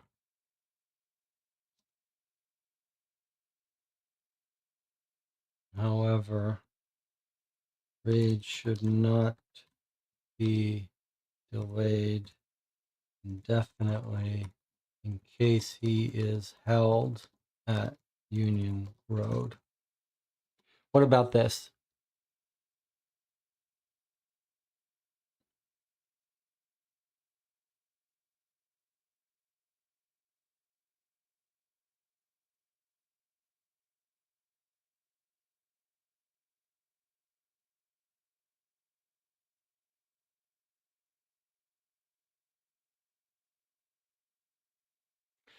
Okay, I think this is where I'm going to come down. I think Debbie makes a good point, and DJ Moneycut as well, that we don't have time to keep playing this game.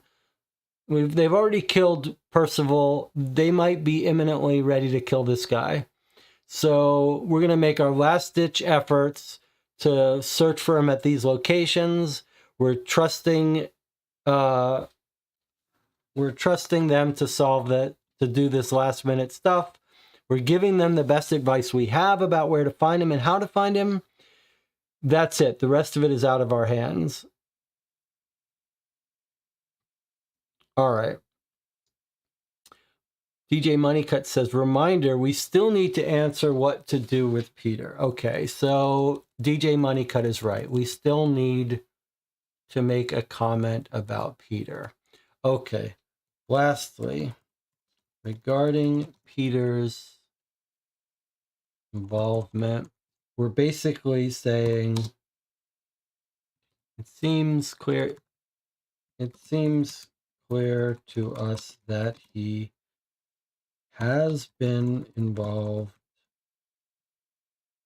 in the opium, has been involved knowingly. Remember, the opium flower was delivered to his house. He knew what it meant. He was disgusted. Though for motivations, or we'll call this selfless motivations.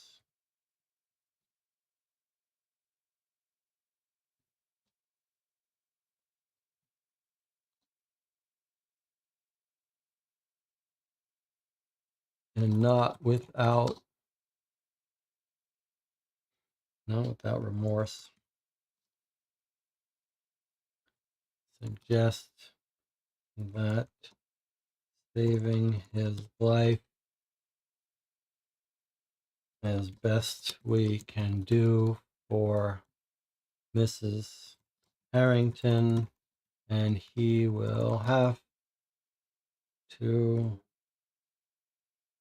face criminal responsibilities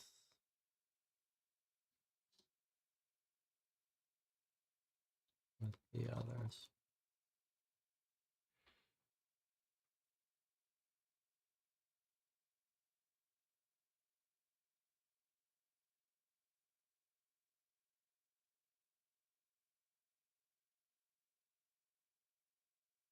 I don't think it's our job to do more than this. It's clear he knew what was going on.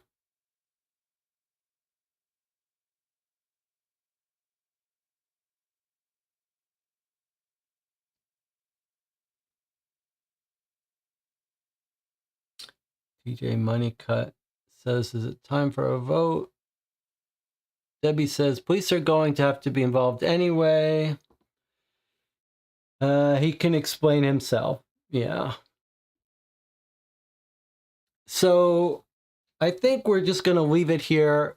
What I'm going to say is, if you have a disagreement, put it in the chat now. You can join us on Discord. We'll probably wait a day or so before sending this, although it has to actually get sent tonight. So this is it. I think it makes sense. It's time. Time is running out for Peter. We're going to try to save his life. That's all we can do for him. And yeah, there can't be a vote because I got nothing else to do. But you could get in the channel, get on record if you disagree with any of this. And if Watson thinks we have more time, then maybe he'll let us know. But I don't think we do. So I think we've made the right decision. All right, boy, this has been a long session, 2.5 hours, fittingly for our last reply. I believe this is it. I believe we have found the opium distribution. We are going to crack this case. Emmy says the wife is not going to pay the fees for this case, and she's not going to recommend us to anyone else. Well, we've done what we can. If someone has another idea of who is the other missing person that Holmes is involved with, let me know. That is a separate, interesting question, but we got to end it here, 2.5 hours. I'll see you all next week for probably the finale. Thanks for joining me. Thanks for the discussion. An epic last session, assuming this is our last section. Let's hope we've saved Peter's life, at least. I'll see you next week.